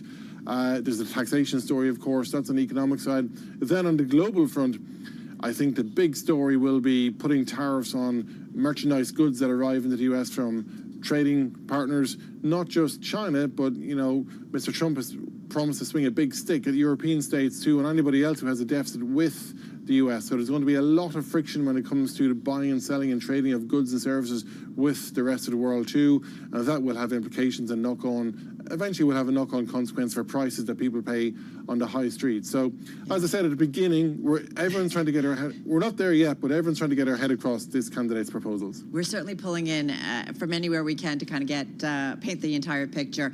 You helped us do that. Enda, thank you so much. Enda Curran, Bloomberg News Global Economy reporter, joining us there from our Washington, D.C. bureau there at Bloomberg News in D.C. Coming up, everybody, we're going to get to actually a top-performing fund manager. It's in the growth space. He's really been outperforming most of his peers over the past 5 years, and he continues to make the case specifically for NVIDIA and many of the Magnificent Seven. They make up a lot of his top holdings. It's certainly under pressure today. The NASDAQ composite down 2.5%, the S&P down 1.2%, while the Dow is still higher. All that and more after this first check of the latest world and national news. We got Amy Morris from the Bloomberg 99.1 Newsroom. Hey, Amy. Hi, Tim. Nearly two-thirds of Democrats say President Biden should withdraw from the presidential race and let his party select a different candidate. The new AP Nork Center for Public Affairs research poll finds only 3 in 10 Democrats are confident that Biden has the mental capacity to serve as president. Meanwhile, House Democrat Adam Schiff of California, now the latest to call for Biden to step aside. Virginia Governor Glenn Youngkin says tariffs on China are critical to ensuring a fair trade environment for the U.S. He spoke on Bloomberg Surveillance. China is not just a rival. They're trying to dominate the world, and they're trying to do it at the expense of the United States. We need to not only protect ourselves against China, but we need to fight back. And so the tariffs that President Trump imposed on China when he struck the first Chinese deal were critical in order to rebalance an unbalanced situation with China. Virginia Governor Glenn Youngkin. The Department of Homeland Security's Inspector General says it opened up an investigation into how the Secret Service handled security at Donald Trump's rally on Saturday. In a brief notice posted to the website, the agency said the objective of the probe is to evaluate the Secret Service process for securing the event. No date given as to when that investigation was launched. President Biden had already directed an independent review of security at that rally. Global news 24 hours a day, and whenever you want it with Bloomberg News Now. I'm Amy Morris, and this is Bloomberg.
2:40 on Wall Street. We do check markets all day long here at Bloomberg. The NASDAQ 100 index on track for its worst day since December of 2022. Right now, that index is tumbling by 2.7%. To put that in context, S&P 500 index down 1.2%, lower by 70 points to 55.96. We've got NASDAQ down 478 points, again a drop there of 2.6%, while the Dow is up 239, a gain of 0.6%. 10-year at 4.14%, the 2-year 4.42%. Spot gold trading lower by 0.5%, 24.57 the ounce, while West Texas Intermediate crude is up 2.6%, 82.88 for a barrel of WTI. Worries that U.S. politicians are taking a harder stance on China and Taiwan has sparked a pullback across tech shares. Chip makers, they are trading lower. Case in point, NVIDIA down now by 6.5%. Advanced Micro Devices down 9%, while Broadcom lower now by 7.4%. Recapping, stocks are trading mixed with the S&P now down by 1.2%. We've got the 10-year yielding 4.14%. I'm Charlie Pelleton. That is a Bloomberg Business Flash. All right, Charlie, thank you so much. Well, there is a lot of talk in the U.S. equity market and really about the rotation that has been underway. We've talked a lot about the Russell 2000 notching its best 5-day session run since 2020, although it's down a little bit today. Meantime, big cap tech stocks definitely underperforming. You heard Charlie talk about some of them. They are underperforming this after a first half which saw mega caps including NVIDIA, Microsoft, Alphabet, you know the list, propel the market higher, stretching valuations for these names, leaving them with a tougher setup for the rest of 2024. It's something we've talked about a lot in our market conversations. Kind of perfect timing for our next guest. He's a growth fund manager. Michael Sensotera is Chief Investment Officer at Sylvan Capital. They've got about $2.5 billion in total assets under management. Michael manages the Virtus Sylvan Focus Growth Fund. It's got $1.4 billion in AUM. It's outperformed peers over the last 5 years, returning on average annually 20%. The fund up 31% so far year to date, beating just about all peers in the growth group. Michael's joining us here in our studio at Bloomberg HQ. Good to have you with us this afternoon. It's a perfect day to have you, like kind of the worst day in months. How are you feeling? The companies in your portfolio. So, yeah. Thank you. So thanks for joining us. Talk a little bit about how you define growth, because you have NVIDIA, Microsoft, Apple, Amazon, Meta, Alphabet. You pretty much have the Mag 7 in your fund. We do. You know, we define growth a little more broadly than a lot of our peers. We view growth as a condition, not a category. Any company can grow. And the trick is really understanding what fundamental drivers at that company cause it to grow. And when you see those companies where the fundamentals are inflecting positively, those are the kind of stocks we tend to lean toward. That growth condition allows us to look a little more broadly. You're right, we do own lots of these mega cap stocks, which are very secular in nature. But at the same time, we also own cyclical growth as well. And that's helped us not only with performance, but also with risk control.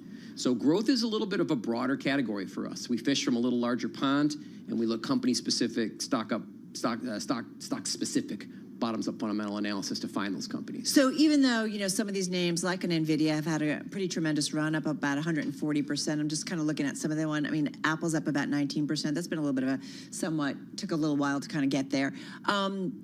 That doesn't really matter because you see the growth trajectory here and the metrics. That's exactly right. That's right. We track for NVIDIA or for Apple those fundamental drivers at the business level. If we're tracking Hopper sales at NVIDIA, if we're looking at Copilot seats and pricing with Microsoft, same with Apple, with iPhone units and service revenue, specific to the company, fundamental bottoms up. It's okay. It's okay when they pull back. In fact, this is healthy for the market. It's good for breadth. Right. And it's not fundamentally driven. We know it's a trade, and we're okay with that. You talk about bottoms up approach. Do you care at all about the macro? We're macro aware, sure. Okay. You know, we've seen a better macro, right? Yeah. We've seen a better after, you know, Q1's sort of bounce of inflation higher. We saw Q2's bounce of inflation lower. PCE coming in at a 0.08, which was better than anyone had expected, and that does kick up in the unemployment a little bit. I'm sorry, the inflation portion goes down. Employment goes up a little bit while that happened, right? You got a little bit of those cross currents. But I think they're both within the Fed's realm, and we recognize that it's still on the margin a tailwind. You've had NVIDIA in the fund since 2019. Correct. You go back and look on a split-adjusted basis, it's about $8 a share back then. That's, depending on when you got in, could be $4 a share at that point, to $118 a share now. What first attracted you to NVIDIA? Was AI even on your mind, or were you thinking of this in terms of crypto? Were you thinking of it in terms of the graphics? What were you thinking of? Yeah, so at Silverman, we've actually been knowing and using NVIDIA since its inception. Came up public in January 1999. So we owned it in a small cap fund at my previous regime, mid cap funds along the way. So it's changed over time. Those sort of those key metrics that drive NVIDIA were originally graphics processors, fighting it out largely driven for the spaces in the hardware of the gaming consoles. And as time went along, people started to recognize the power of a GPU versus a CPU and the structural differences and the processing benefits. And as that happened, people started saying, oh, we can mine Bitcoin. We can do other things with these GPUs. AI climbed into our narrative in 2017. That was our first foray into NVIDIA as an AI stock. But its key metrics broke in 2018, so we only owned it for about a year and a half, something like that.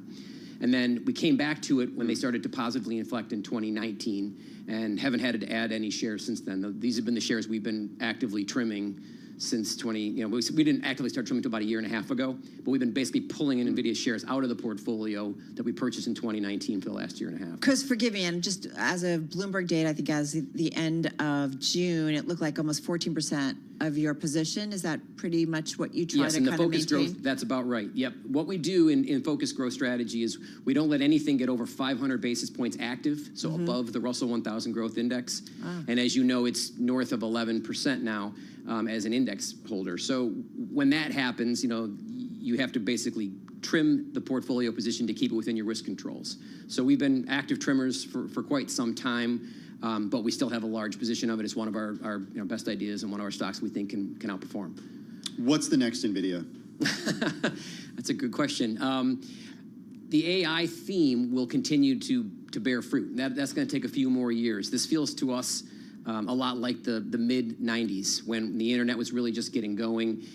We haven't yet seen the crazy speculation that we did in the '90s that led to the 2000 bubble pop, but we'll keep an eye out for the places that start to really use AI as a weapon against their competitors to take market share.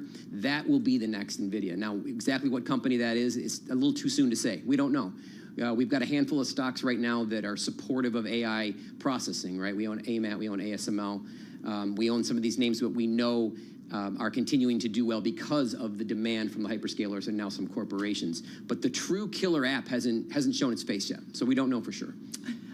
Any of these that are among your top holdings, that's a new ad, or what is a new ad for you guys recently? One of the newer ads we bought, we have a relatively low turnover the last few years. The portfolio has been positioned the way we wanted it to be positioned. One of the newer ads we had was General Electric, which is a stock that a lot of growth managers won't buy, which we think is great. And essentially what we've seen for the conditions for growth at a company like General Electric that spent much of its history. So you're talking about the aircraft and... exactly, yes. It's just what GE is now versus what GE was. I mean, a far cry from what it was 30 years ago. Exactly. We always were concerned and we thought GE would never be a quote-unquote growth stock because the conditions for growth weren't met as they made more acquisitions that ultimately diluted what they were doing. And the conditions for growth at General Electric were sell these bad performing units and go back to what you do best, which is aerospace and defense. And when that started to actually happen, we got interested. And when we purchased the stock about a year and a half ago, that was the catalyst for us. Was they were down to the Verona business hadn't spun off yet, but everything else was gone. And we said, yeah, this is the opportunity to own GE back to executing on wide body and narrow body airplane engines and the services thereafter. It was kind of perfect timing for us. GE is up about 55% so far this year. So it's turned out to be a pretty good play. So far, so good. We got a long way to go. Anything you've sold recently? Just got 20 seconds. Tesla. We got rid of our last Tesla shares were removed last quarter. We had a risk-controlled position in there, but we watched the confusion between pricing and units, and we bailed. You're done. Could you add it in the near future? 5 seconds? If the key metrics inflect positively, absolutely, but not till then. Great stuff. Come back anytime. Thanks. This was really fun to Appreciate talk names. Michael Sensatera, he's Chief Investment Officer at Sylvan Capital, joining us right here in our Bloomberg studio. Coming up, we're going to get into the great COVID grocery bill surge. We still talk about everything still feels expensive. We're going to make sense of it. That's coming up next on Bloomberg.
Your company news headlines on Bloomberg Radio. From Bloomberg World headquarters, I'm Charlie Pellet. Boeing's largest union is holding a rally and strike sanction vote today, ratcheting up pressure on company negotiators as contract talks enter a crucial phase ahead of a potential walkout in September.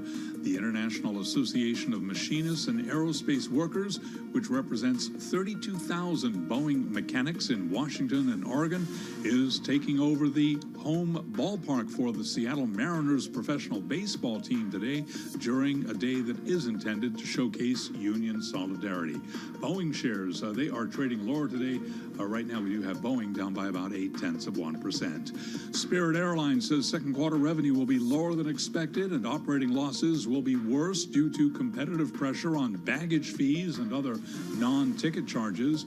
Shares of Spirit, which uses the ticker symbol SAVE, S-A-V-E, down now by 11.4%.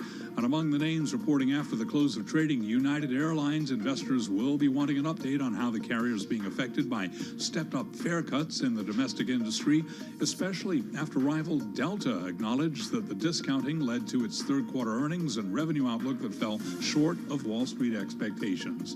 Ahead of that report, UAL higher by 0.1%. Among some of the other airline names, American down 1.1%, Delta right now down 0.6%, Southwest Southwest down 1.5%, and JetBlue shares, they are trading lower as well, down by 2%. And Morgan Stanley is reshuffling the top ranks of its investment banking business to set up for what it sees as a full-blown revival in deal-making and borrowing markets. And those are our top company stories at this hour. I'm Charlie Pellet, and this is Bloomberg.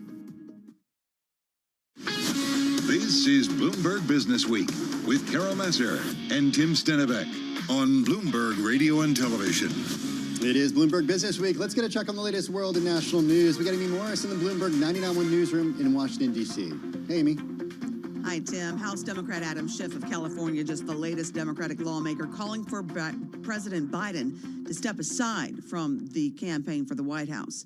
Nearly two-thirds of Democrats say the president should withdraw from the race and let his party select a different candidate. This is according to a new AP Newark Center for Public Affairs research poll. It undercuts Biden's post-debate claim that average Democrats are still with him.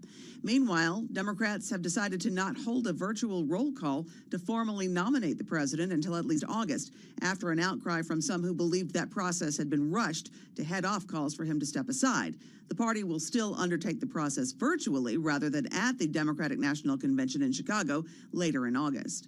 Virginia Governor Glenn Youngkin says tariffs on China are critical to ensuring a fair trade environment for the U.S., and he praised Fed Chair Jay Powell's role in taming inflation. Jay Powell's done a really good job combating inflation. Let's be real. I mean, beginning of the year, there was huge pressure for 5 rate cuts. And of course, inflation was nowhere near contained, and he's done a really good job maintaining discipline. Virginia Governor Glenn Youngkin on Bloomberg Surveillance. The Department of Homeland Security's Inspector General says it has opened an investigation into how the Secret Service handled security at Donald Trump's rally last Saturday. Global news 24 hours a day, whenever you want it, with Bloomberg News Now. I'm Amy Morris. Now back to Bloomberg Business Week with Carol Masser and Tim Stenevec. All right, Amy Morris, thank you so much. We do want to get to our one more thing. This was interesting. It's something we talk about a lot amongst ourselves in terms of how everything feels like it costs so much. You go to the grocery store and you're like, what? I bought 3 or 4 things and it's like $40 or whatever. And our Chris Ansey in our Economics Daily newsletter gets into, Tim, the great COVID grocery bill surge. Okay, so part of it has to do with perception and what happened before the pandemic. So over the 5 years before the pandemic, the consumer price index category that's labeled food at home was essentially unchanged. So essentially what happened was in 2019, your grocery bill wasn't a lot different than the one that you got in 2014. So you weren't actually seeing prices go up. So that's what you were used to for 5 years. Then in 2020, prices rose 4%, then 6% in 2021, then an additional 12% in 2022. All that taken together, 25% from the final quarter of 2019 to the first quarter of 2023. Right, you're going to feel it. We all felt it. I will say that all of this is coming from some fresh analysis published by the Federal Reserve Bank of New York economist Thomas Klitgard. And what's interesting is he said 2 key components. First, the underlying price of commodities went up substantially. We talked a lot about grain prices impacted. There's a couple of reasons. China was a factor, and obviously the Russia-Ukraine war was another factor. Second factor, the wage bill at supermarkets soaring. He said what he found out, what wasn't a big factor was price gouging by the companies. That's so interesting because a lot of criticism has been levied on the companies for alleging that they've raised prices unjustly. But one thing that our own Chris Ansey notes is that given all the elements that go into food prices, it can take a big swing in commodities to actually have an impact on supermarket prices. So there was a big swing in the early 2020s with grain, and that cascaded down to beef, pork, poultry, eggs, and dairy products. And I guess the good news is that it does seem like certainly the swings that we've seen, the higher swings in grain prices, they have come back down. But what's interesting is grocery pay, workers' pay since 2019 has climbed roughly 15 percentage points more than for the workforce as a whole, according to this New York Fed analysis. Grain prices have slumped since 2022, but that wage bill keeps going up, which is why we continue to kind of feel bummed out when we go supermarket shopping. A really good analysis, though, and from Bloomberg. But good for workers who've been working their little butts off, I'm just going to say. All right, that's going to do it for Business Week. The close coming your way on television. This is Bloomberg.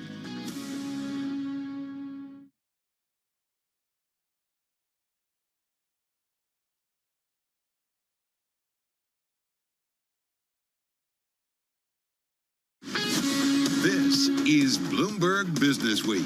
Insight from the reporters and editors who bring you America's most trusted business magazine. Plus, global business, finance, and tech news as it happens. Bloomberg Business Week with Carol Masser and Tim Stenivek on Bloomberg Radio. All right, everybody, Bloomberg Business Week continuing on radio, YouTube, and Bloomberg Originals. Carol Masser along with Tim Stenivek on this Wednesday, July 17th. We've got markets bouncing around. We'll get into the trade in just a moment. We're also going to get into the interview everyone is talking about, and it's certainly having an impact on so many different things. We're going to get into Donald Trump on taxes, the Fed, his economic agenda, Taiwan, and even Jamie Dimon. As you know, it is the cover story of Bloomberg Business Week. Our Brad Stone, the editor of Business Week, among the team sitting down with Donald Trump. We're going to get into it in just a moment. And speaking of the economy, we got a couple of great checks on the economy coming up. We're going to get a check on multifamily housing in the Sun Belt with the CEO of Ballast Rock Private Wealth, and a check on the consumer with the CEO of the fast casual chain And Pizza. We're hoping he's going to bring pizza, I don't think he's going to bring pizza. I don't know if it travels so well. Who knows? Cold pizza. We all went to That's college. fine. It's still really good. Also, a couple of the folks behind the new HBO documentary, Wild Wild Space. Tim and I have watched it. Really smart, including our colleague Ashley Vance, who it's his book that the documentary is based on. So he's going to join us along with the producer. So looking forward to that. Yeah, all that and more coming up over the next 2 hours. First up, though, a check on the day's trade and top business stories. Here's Charlie Pellet. All right, thank you very much indeed. 59 minutes to go ahead of the closing bell. Red on the screen right now, right to the numbers, with a down day for the S&P, tumbling 1.3%. Stocks retreating from records. The S&P now below 5,600, down 72 points, 55.94. The Dow, though, keeps on going, on track for another record close today, up 229 points, up by about 0.6%. NASDAQ down 493 for the NASDAQ Composite Index, lower by 2.7%. 10-year 4.14%, the 2-year 4.42%. Spot gold down $9 the ounce, down 0.4%, 24.59 the ounce, and West Texas Intermediate crude oil right now is higher by 2.6%, 82.90 for a barrel of WTI. Worries that American politicians are taking a harder stance on China and Taiwan has sparked a pullback across tech shares. NVIDIA shares, case in point, down 6.6%. Advanced Micro Devices now down 9.3%, and Broadcom lower by 7.4%. As for the overall market backdrop, Aaron Brown is portfolio manager at PIMCO. As we go through the rest of earnings season, what you're going to continue to see is leadership in terms of earnings from the tech sector. And so I do think that that's going to be a point where people, reconsider some of the sales that they've made and move back into more of an equally weighted index throughout the rest of this year. Aaron Brown of PIMCO. Speaking of tech shares, NASDAQ 100 index now down by 2.8%. Again, we've got the S&P trading lower by 1.3%. NASDAQ now down by 500 points. I'm Charlie Pelleton. That is a Bloomberg Business Flash. Hey, thanks so much for that update, Charlie. Do appreciate it. Well, in an interview with Bloomberg Business Week, former President Donald Trump, quote, was personable, as vainglorious as ever in attempting to prosecute his case for another term, and characteristically boastful, bragging about everything from first-term accomplishments to the vaulted ceilings at Mar-a-Lago. That is the wonderfully written prose from the editor of Bloomberg Business Week, Brad Stone, who was part of the Bloomberg team that recently interviewed Donald Trump to learn more about his policies that may come should he be elected to a second term in the White House. Everything from taxes, tariffs, Fed Chair Jay Powell, and so much more, Tim. The interview and reporting is the cover story of the new issue of Bloomberg Business Week. Brad is the author of numerous books when it comes to tech, including 2 on Jeff Bezos and Amazon. He joins us right now from our San Francisco bureau. Brad, congratulations on another great issue of Bloomberg Business Week and a huge, huge get with the former president. And talk about perfect timing. First up, tell us about how this interview came to be and sort of take us to the meeting itself, where it was at Mar-a-Lago. Give us some details on how it went down. Yeah, sure, Tim. Earlier this year, we knew that we would be covering a momentous campaign. Business Week, obviously, it's our lane is business and the global economy. And so we reached out to both campaigns and we told each candidate that we asked for an interview focusing on business and the economy, and the Trump campaign responded first, and they were willing to do it. We went down to Mar-a-Lago on June 25th. I went with our White House colleagues, Mario Parker, Josh Green, Nancy Cook. We visited Mar-a-Lago I guess late in the morning on a Tuesday. It's off season, so it's very quiet there in Palm Beach and at Mar-a-Lago. You know, what can I say? It was, you know, it's a little bit what you imagine, a little bit of that, you know, that Trump-style luxury that one might be familiar with from his buildings and the former casinos. Lots of monuments to Trump in the clubhouse where we were, like birthday gifts, balloon towers, in the bathrooms, like lots of Trump-focused mementos. And then the candidate himself came in and as I wrote, you know, was personable, you know, tries to be charming. I mean, it's interesting because you put him in front of a camera or a crowd and, you know, he's not the biggest fan of the media, but he was, you know, he wanted to do this. I think the cover of a magazine and the cover of Business Week means something to him, and he wanted, you know, he wanted to get his message across. You know, what's interesting too, Brad, I think about the interview and Trump's policies taking even greater urgency or becoming even more important to know in detail if you consider the events of the last couple of weeks. I'm thinking about President Biden's debate performance, not so great as we know, the assassination attempt over the weekend and subsequent supercharged momentum that has come to the Trump campaign as a result. We really want to understand these policies and some of the kind of cues he has given maybe over the last couple of months. You guys wanted to dig deeper. Yeah, I mean, there are two things. You know, one is it's a pretty vague set of policy proposals. I mean, he talks about higher tariffs, lower taxes, stopping immigration at the border, but at the same time, he's targeting inflation. So, you know, one, I think because these are vague, broad brushstrokes, it has allowed proxies to come in with things like Project 2025 or this independent white paper that suggested he could curtail the independence of the Federal Reserve. And there's been some confusion there. And in our interview, he kind of tried to walk that back and disavow some of these other projects. The other thing is that there are some contradictions in his plan. I mean, if you're attacking inflation, then increasing tariffs or shrinking the labor pool through harsher restrictions on immigration is not conventionally the way to do it. And so, you know, we talked to a lot of independent economists in the story that point that out. You know, as for pushing and pressing Trump on that, it was interesting. He kept bringing up William McKinley, the 25th president, a fellow Ohioan, I might add, who's probably most known for he was assassinated early in his second term. But he thinks that people are discounting the wisdom of tariffs, that you could drive not just revenue but tougher negotiations with your partners, and in a sense that he thinks it will all pencil out in the end, even though the campaign does not really talk about how they would, you know, account for the increase of the deficit that would come from things like permanently reducing the corporate tax rate. Brad, everything ties back to economics and business, no question, and even foreign policy. And I'm curious about what you learned about his views regarding Taiwan, what he said about Ukraine, and sort of what surprised you about those.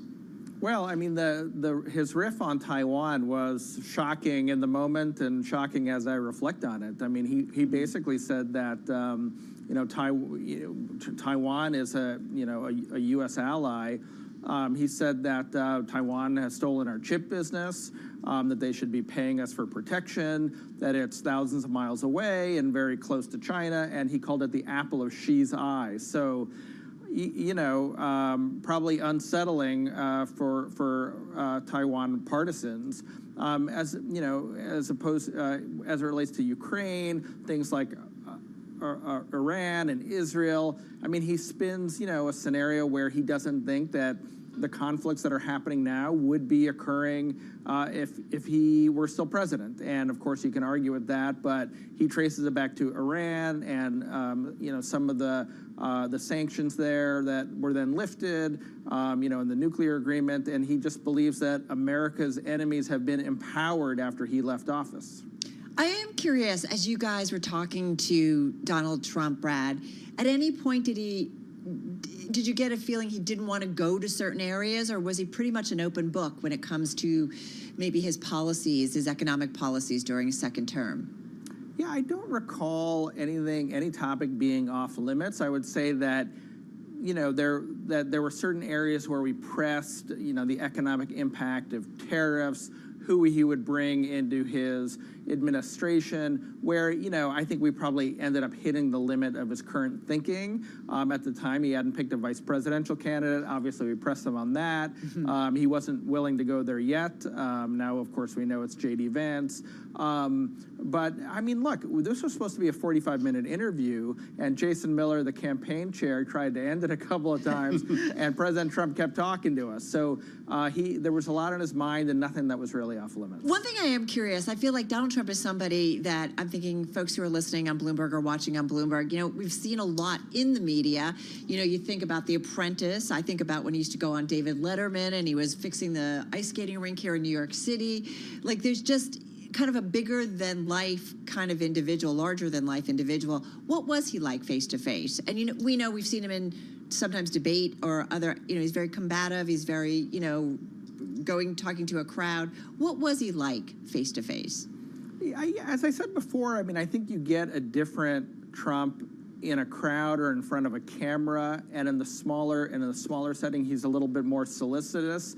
And it really struck me that he's quite absorbed with who likes him and who doesn't, and who's on his team and who isn't. So as an example, Carol, I showed him a copy of last month's Bloomberg Business Week with Bernard Arnault on the cover. And he sat with it for a little bit. And this was before the interview, and then during the interview, maybe like 15 minutes in, he kind of stopped and said, by the way, your previous cover candidate, I'm friends with him. I'm curious if he said he was friends with me. So he wanted to know whether one of the wealthiest people in the world, Mr. Arnault, was a Trump supporter. Essentially, that's how I interpreted it. And we published a transcript, and you can see the whole conversation. But I think that was what surprised me. That he's quite interested in who's his supporter and who is. And Brad, you were in Paris for that interview with Bernard Arnault. So remind everyone, did he say anything about the former president? Did not come up. Okay. I did not have the foresight. Okay. But when Trump was president, Arnault did open a factory. I think it was in Texas, and appeared with President Trump. Hey, to that end, I'm wondering about how the thinking around this piece changed over the last few weeks, and really over the last few days as it was going to print. Because you mentioned you did this in late June. That was before the disastrous debate for President Biden. It was also before he had picked a running mate. And it was also, of course, before what happened on Saturday with the assassination attempt. So talk a little bit about how your thinking around the piece changed before publication and since you did the interview.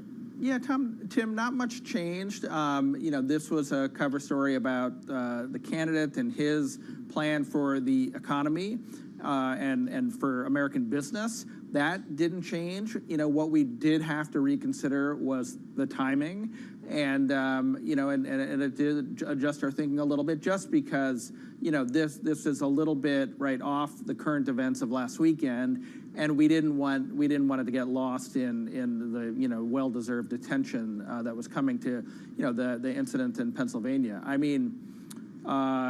Obviously it could have affected it a whole lot more, and thank heavens it didn't. But by and large, if anything, I think maybe the importance of the story went up. It's just because Trump was already, to my mind, feeling a lot of momentum on June 25th. It seemed to me that he had a bounce in his step.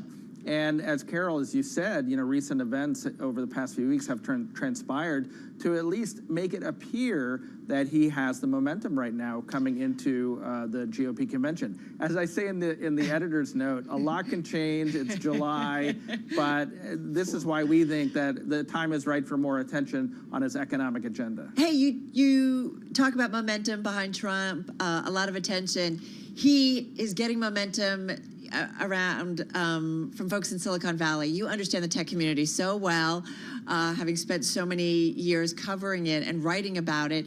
Having said that, whether it's Elon Musk and some other entrepreneurs out of Silicon Valley, seems like he's getting a fair amount of love, but not from corporate America. And that is something we've been talking about, certainly among the publicly held companies.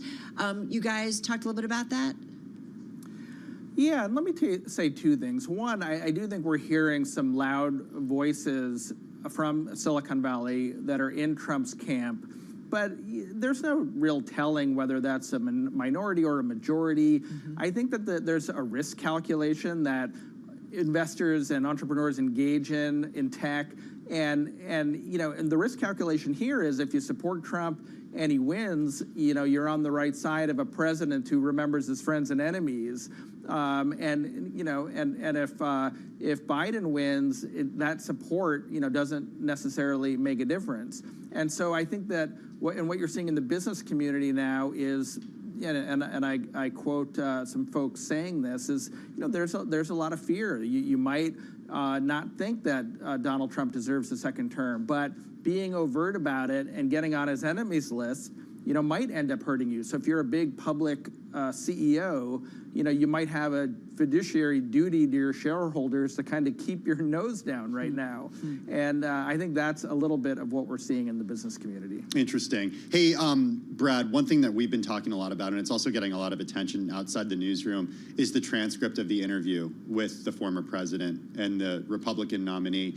Because you and the team over at Bloomberg Businessweek fact-checked the transcript. And I encourage everybody to check it out online because it has sort of hyperlinks to footnotes that include context and information and a lot of numbers based on what the former president said. Talk a little bit about that process, because that's not something that we see with every interview.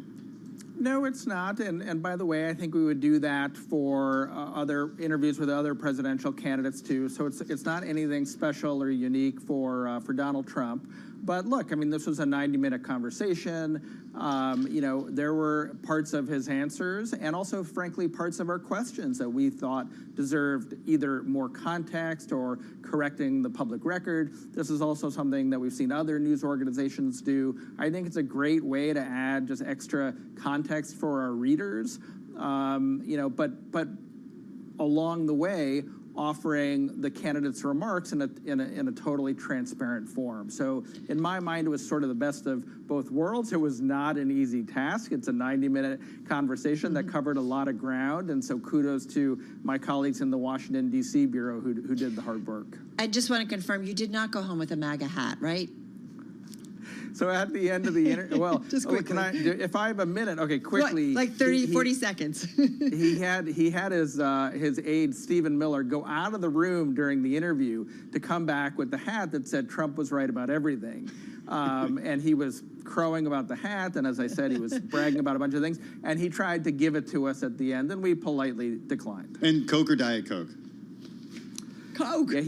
Yeah, he did go on his riff about thin people not drinking Diet Coke. Okay. All right, Brad Stone, incredible. Your second monthly issue and an incredible cover story. That is, of course, the editor of Bloomberg Businessweek, Brad Stone. Check out the new issue of Bloomberg Businessweek on newsstands. Catch it online and on the Bloomberg. So appreciate it. So many different aspects. Our team has been all over the different pieces of it. Hey, coming up next, we're going to get into the founder and CEO at Ballast Private Wealth.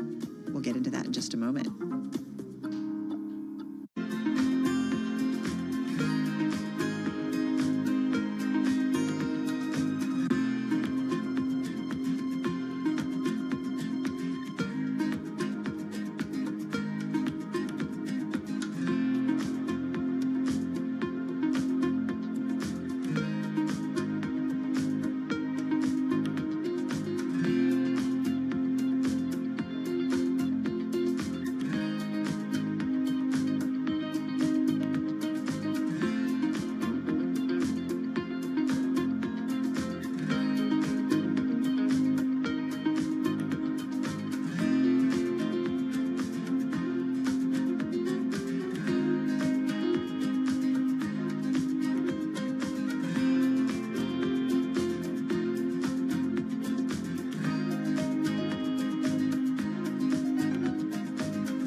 It's 3:21 on Wall Street. We do check markets all day long here at Bloomberg. We got 39 minutes to go ahead of the closing bell. Mixed day on Wall Street. A sell-off on the S&P, now down 1.3%.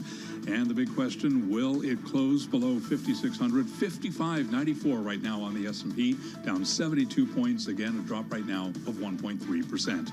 The Dow up 242, up 4.3%. Spot gold down $10 the ounce, down 0.4%. And West Texas Intermediate crude up 2.7% right now, 82.90 for a barrel of crude.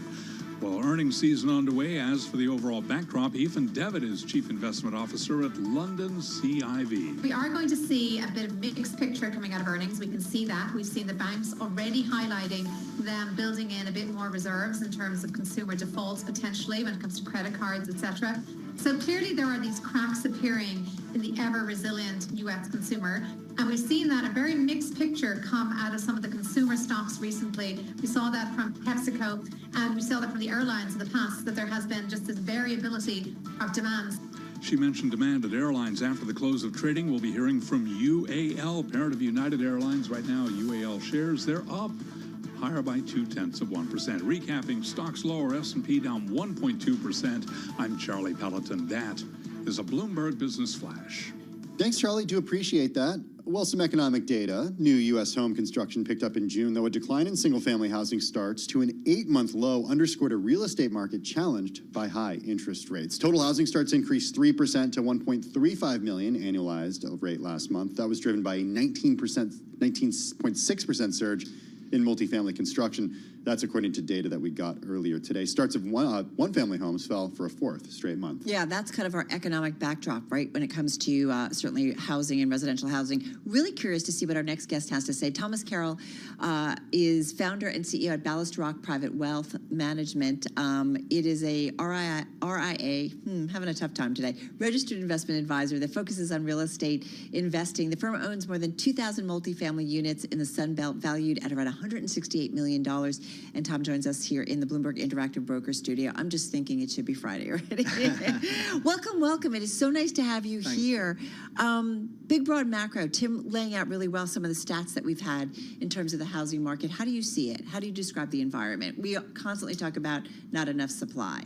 Absolutely. So there's continued demand, in particular in our area of focus, the Southeast, with continued domestic net migration towards the Southeast, towards jobs, towards opportunity, towards higher wages. And there's simply not enough supply. So our particular focus at Ballast Rock is renovating in value-add older properties, older multifamily homes, 1970s, 80s, 90s, 2000s, and creating attainable housing, attainable for working people.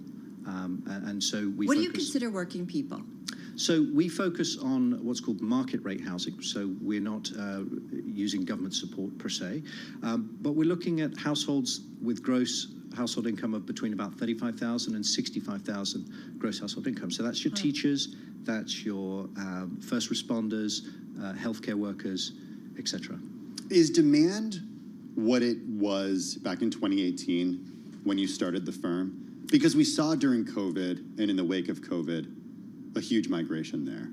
But we've also heard of, in some of these states where you operate, the numbers starting to come down a little bit and prices starting to come down a little bit.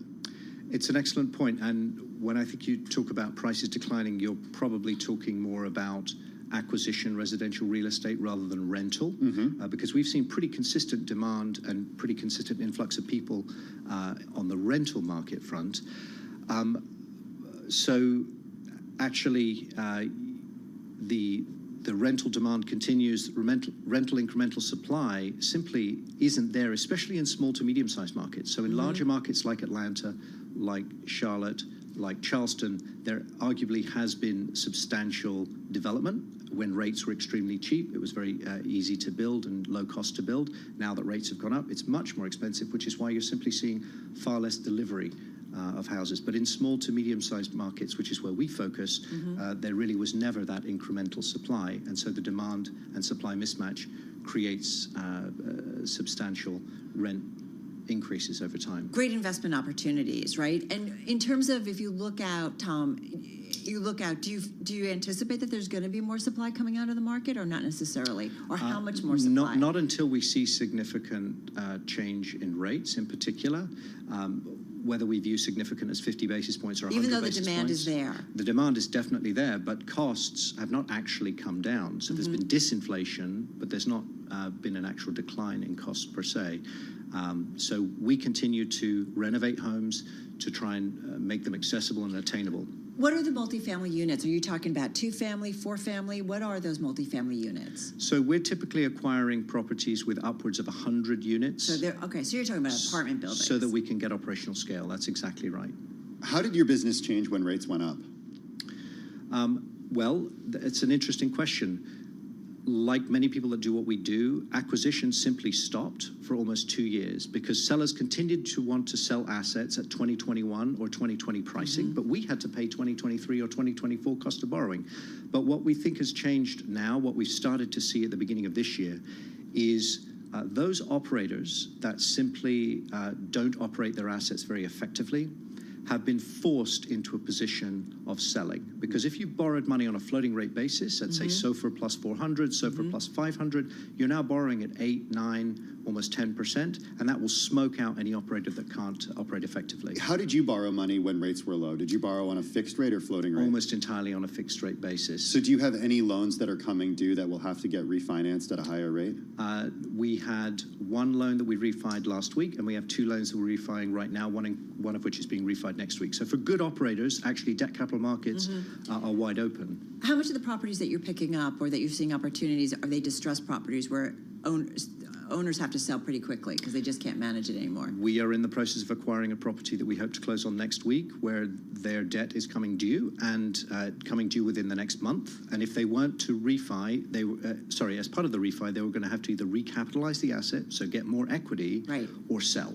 And so they chose to sell. What's the pricing on it, though? In a market where you say there isn't a ton of supply, I'm just curious, what's the pricing for you guys? Well, in that specific case, there was we were able to acquire the asset about 23% cheaper than where they'd initially started to market the asset about a year and change ago. So pretty heavy price decline, wiping out quite a lot of equity returns for them. So when you say Sunbelt, I just want to say, so what Sunbelt properties in total are you guys in? You talk about the Charleston area, Charleston, South Carolina. So our office is based in Charleston, South Carolina, but interestingly, that's not actually a market that we invest in. We invest away from the coast. So we're in the Carolinas, North Carolina, South Carolina, in Georgia. Those are our 3 primary markets. We can also invest by mandate in Tennessee, in Alabama, and in Florida.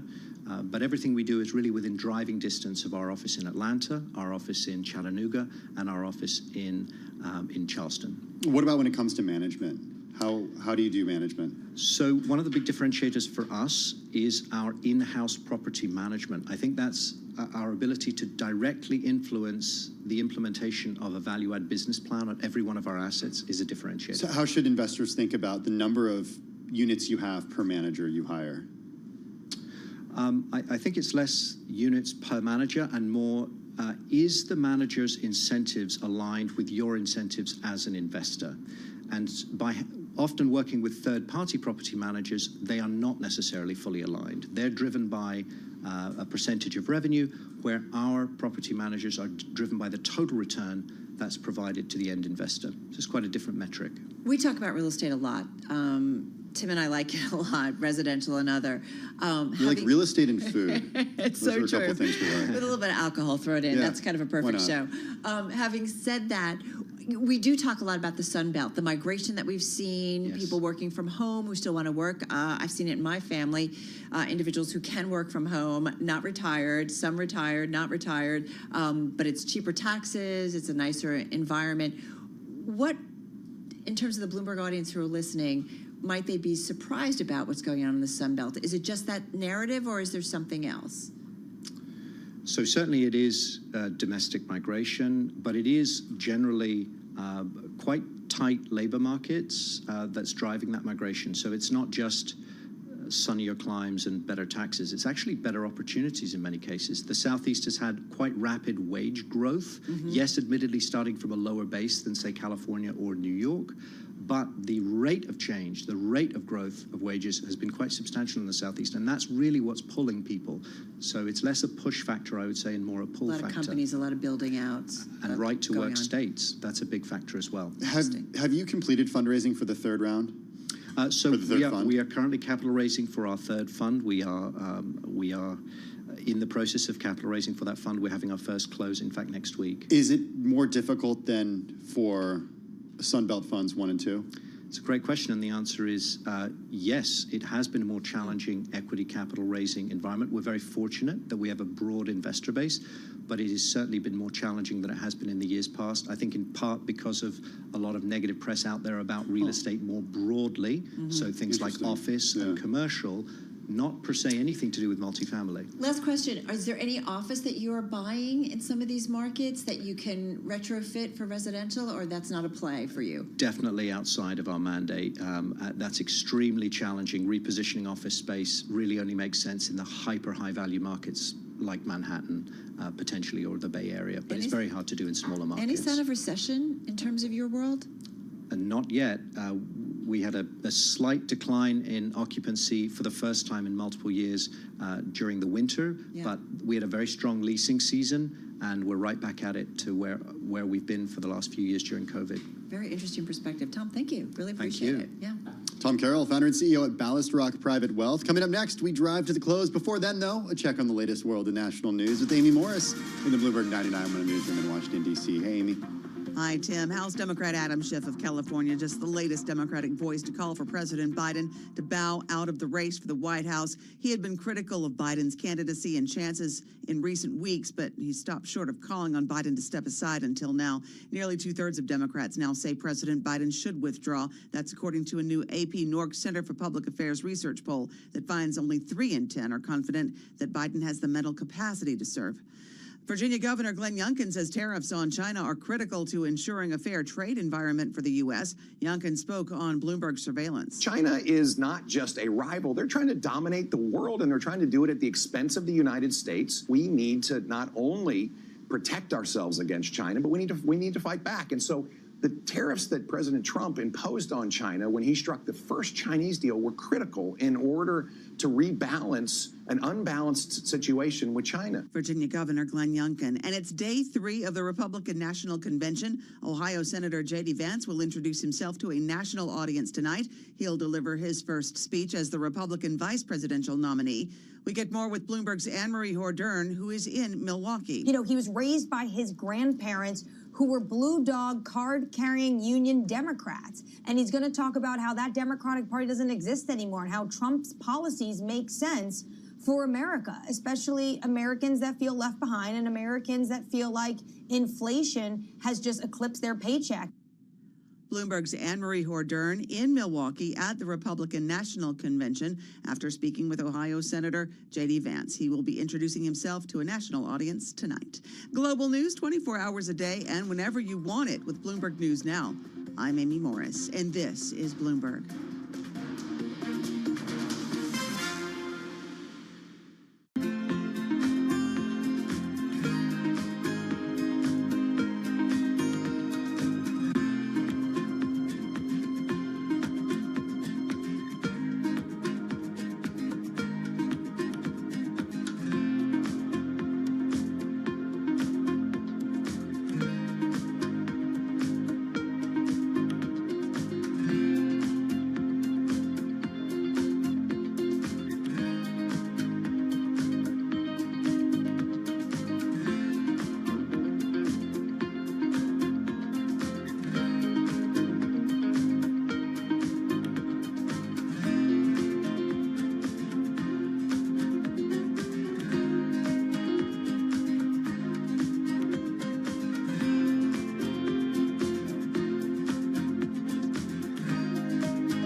3:40 on Wall Street. We do check markets all day long here at Bloomberg. The Dow higher, S&P, NASDAQ 100 index, the Russell 2000, all in the red. Let's head right over to the first word breaking news desk for today's afternoon call.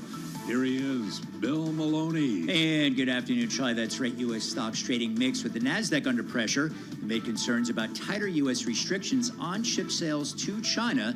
The Dow is currently up 211 points. S&Ps are down 75, while NASDAQ is lower by 2.6%.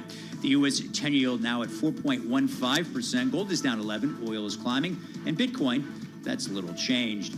Among the main 11 S&P sectors, leaders were consumer staples and energy. Tech and telecom were under pressure. And leaders to the upside in the Dow, UNH and J&J, while Amazon and Apple led to the downside.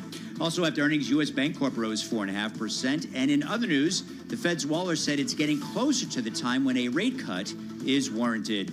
Wrapping things up, some of the names pointing after the bell tonight include Alcoa, Discover, and United Airlines. Live from the first breaking news desk, I'm Bill Maloney. Charlie? Okay, we thank you very much, Bill Maloney. And again, recapping here, stocks trading mixed. I'm Charlie Pellet, and that is a Bloomberg Business Flash. I'm driving in my car. I turn on the radio. How about you let me drive? Oh, no. Who's gonna drive you home? Honey, please, I'll do the driving. Drive on. Excuse me, I want to drive. It's the question that drives us. This is the Drive to the Close. That funky music will drive us till the dawn. On Bloomberg Radio. All right, everybody. Got about 18 minutes left into the Wednesday trade, closing of the Wednesday trade. You heard Charlie breaking down the numbers. Still down about 1.3% on the S&P 500. Dow up about 0.5%, more than 200 points to the upside. The NASDAQ 100 really taking the biggest hit on a percentage basis. Tim, down 2.7%, a decline of 560 points. We've talked a little bit earlier about the selling that we're seeing in semiconductors, but yeah, a lot of pressure there. Yeah, it's sort of like finally we see a day like this. It's been... Well, one of our guests saying, it's not a bad... A march higher. Yeah, right, to see Non-stop. a little bit of... It feels like it's just been a steady move to the upside for the most part, right? To see some of, a little bit of a pullback. Well, let's see what Callie Cox has to say about it. She's Chief Market Strategist over at Ritholtz Wealth Management. Callie, good to have you on the program. Good to see you again. A day like today where there are a lot of superlatives. I mean, the SOX, for example, at one point having its worst decline intraday going back to March of 2020. That's always an ominous thing to say when you bring up March 2020. How are you thinking about a day like today? Seen a lot of those superlatives lately, Tim. I mean, today I look at the S&P, it's down a little over 1%. Days like those are normal. I do think the dispersion is a little odd. You're seeing over 50% of S&P stocks being up despite the index being down 1.3%. And to me, that tells me that, there's a bit of a rotation going on here, a bit of a change in preference. And if you look over the past week or so, I think there's a big argument that rate cuts could be changing the stock market's DNA. So it is interesting. I want to talk a couple of things. First of all, the rotation. Are you buying into the rotation? We've talked a lot about the move up in small caps, the Russell 2000. I kicked off the show, I think, saying, it's the best 5-day run that we've seen in some time. Looking for my notes, can't find it. But nonetheless, the pop. If you look at the chart, it's like a straight mountain up. Are you buying into that rotation? Would you suggest investors buy into that rotation of small caps? Every investor is different, but the rotation in small caps that we're seeing, I think, is a good thing. It's telling us that investors feel good about the economy. These smaller stocks are more exposed to the U.S. economy. And I think investors are finally seeing the possibility of the Fed taking its foot off the neck of the bull market there. I mean, this was a narrow bull market for almost 2 years. It was big tech versus everything else. And now we're seeing everything else rally and big tech sell off, which is the definition of a rotation here. Until we see economic data that is quite worrying, especially in the job market, I'm not too concerned about the future. What type of economic data would concern you?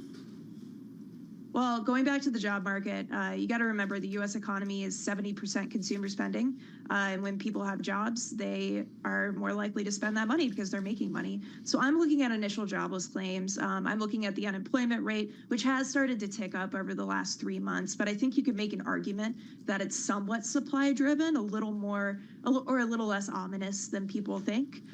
Jobless claims are really the big one. And I think that corporate profits being in an uptrend is also very supportive. I mean, if you saw profits diving and you saw jobless claims, rising gradually, then yeah, I would get a little bit worried. But I think it's really hard to be bearish on the economy and bearish on markets when you have such a resilient consumer. How does recession, no recession, let's say in the next 6 months or 6 to 12 months, change the dynamic of the U.S. equity market? Well, I think if we don't get a recession, first of all, we should be very happy. If we don't get a recession in the next 12 months, we should give the Fed a gold medal there. But, if we get a Fed cut, a Fed, ease off the brake without a recession, without the Fed having to swoop in and save us through drastic rate cuts, then I think you see this rotation continue. I think you have investors that are still being selective. They still have quite a bit in cash because, if we don't see a recession, then rates will probably stay relatively high. But you see a little more comfort being able to step into those stocks, those everything else stocks that just haven't done well for this bull market. I mean, small caps have already shown that, but we're looking at international stocks and rate sensitive sectors too. Pockets of the market that have just been beaten down by the fact that, investors didn't want to take a chance on them because of high rates. You sound less optimistic than some of our other guests we've spoken to lately. You're saying if there's not a recession. What concerns you out there right now? It's almost like a soft landing is a foregone conclusion at this point, and the folks who were crying wolf last year and the year before have been wrong. Well, to be clear, Tim, I am quite optimistic about the future. Obviously, there's a chance of a recession happening over the next 12 months. There always is. I think if the Fed sticks the landing here, if they are able to cut rates before we see serious deterioration in jobless claims in the job market, then I think we've got it. And then stocks are in a good place. You have loosening policy and decent growth. And I, of course, hope the economy doesn't fall into recession either. I'm feeling quite good about where we are. And, it seems like the Fed is finally getting to the point where they're acknowledging that the economy is in balance, which shows that there's less of a chance that they're going to make a mistake here. I am curious. I love kind of technicians and looking at levels and so on and so forth. I like looking at historical market cycles. When you look at, it's a presidential election year, environment where we could start to see the Fed ultimately cut rates. What are you kind of looking at historically to maybe get an idea too of how this market plays out? Well, I'm not sure any period in history really matches up to what we've seen. Look around you. One thing I am paying attention to is the fact that it looks like we're probably not going to get crisis rate cuts. These rate cuts are more of the celebratory nature, where the Fed thinks that it's achieved its dual mandate, and that means it can bring policy to a bit of a looser stance. So when I think about history, I think about those times in history in the 1970s and the 1980s and 1995, where the Fed was able to strike the balance, right, and have those rate cuts without causing a recession. And stocks actually did quite well over the following 12 months. I think they were up an average of 11 or 12% over the next 12 months. So we're just encouraging investors right now not to view rate cuts as something bad, as something scary. This really is just the Fed letting up on the brake a little bit. And if that's the case, then the bull market can breathe. Hey, Callie, before we let you go, politics front and center for us as the RNC continues and as we have the cover story with the Donald Trump interview, the new issue of Bloomberg Business Week. Just in the last 40 seconds that we have with you, the election. How should investors be thinking about repositioning, or should they just completely ignore it? Ooh, I need more than 40 seconds here. Don't mix politics with your portfolio. We, of course, cater to long-term investors. A lot of our clients are long-term investors. And of course, they're concerned by what they're seeing around them. But we try to remind them that bull markets and bear markets have happened in Democratic and Republican kind of heavy governments. Every president since 1900, with the exception of Bill Clinton and Joe Biden, has been in the Oval Office during a recession. Okay. If you try to judge markets in the economy by who's in office, then you could say that every president has done a bad job. So don't mix politics with your portfolio. Callie, appreciate you joining us. Always good to see you. Callie Cox, Chief Market Strategist over at Ritholtz Wealth Management. We should point out, too, of course, Barry Ritholtz, the founder of Ritholtz Wealth Management, also host of the Masters in Business broadcast on Bloomberg Radio and also on the podcast feed. So I just wanted to Sometimes he fills in for you, too, when you're gone, like me. Sometimes he goes Yeah. with me. I know. He does a lot. All right, everybody, this is Bloomberg.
company news headlines on Bloomberg Radio. From Bloomberg World Headquarters, I'm Charlie Pellet. Coming up after the close of trading, among the names reporting, United Airlines Holdings, UAL, up now by 0.1%. George Ferguson covers aerospace and the airline industry for Bloomberg Intelligence. Look, we don't expect much from 1Q and 4Q anyways, the stub seasons. You know, the next time I think we really have the opportunity to really put some really nice earnings on the board for the big U.S. airlines is going to be into next year, and the question will be, will this softness that we're seeing this summer, will it persist into next year, or will the airlines dial back their capacity? And I think that's the big challenge, right? George Ferguson of Bloomberg Intelligence, you recall rival Delta acknowledged that the discounting led to its third quarter earnings and revenue outlook that fell short of Wall Street expectations. Again, right now we do have shares of UAL. They're up 0.1%, but other airline stocks are declining. American Airlines down 1.3%, Delta down 0.5%, Southwest down 1.1%, JetBlue lower now by 3%. Boeing's largest union is holding a rally and strike sanction vote today, ratcheting up pressure on company negotiators as contract talks enter a crucial phase ahead of a potential walkout in September. The International Association of Machinists and Aerospace Workers, which represents over 32,000 Boeing mechanics in Washington and Oregon, is taking over the home ballpark for the Seattle Mariners professional baseball team during a day that is intended to showcase union solidarity. Boeing shares, they're lower today, down by 0.4%. And those are our top company stories at this hour. I'm Charlie Pellet, and this is Bloomberg. You're listening to Bloomberg Business Week with Carol Massar and Tim Stenivek on Bloomberg Radio and Television. All right, everybody, just under 5 minutes left in today's trading session, getting ready to wrap up the Wednesday trade. It's an interesting one, and I thought it was fascinating, our conversation with our last guest, Callie Cox over at Ritholtz Wealth Management, as we mentioned. Barry Ritholtz, of course, founder of that firm, who is host of Masters in Business, so I just want to be fully transparent. Having said that, even though we're seeing some declines in the market environment, you know, you've got half of the names in the S&P 500 actually higher today. It's just this definitely different churn and different feel, and who's gaining, who's not. Yeah, I mean, that's the thing. I mean, you have the mega cap tech stocks under pressure right now, and they're the heavy weightings in the S&P 500. Information technology down 3.6%, communication services down 2.1%, consumer discretionary down 1.7%. I mean, that's basically the Mag 7 right there. Yeah, right, exactly. But it was fascinating to have a guest on, right? Yeah. A fund manager, growth fund manager, who has been beating his peers pretty consistently over the past 5 years. On a day like today. On a day like today, when so many of them are pulling back, but kind of sticking to his knitting. NVIDIA is his top holding in the fund, but he had Meta Platforms. He had a lot, Apple, Alphabet, a lot of the Mag 7 in his portfolio. Okay, I'm going to take a turn because I saw this story, and this one has your name all over it, Carol. Filming in L.A. tumbled 12% last quarter. Here's why.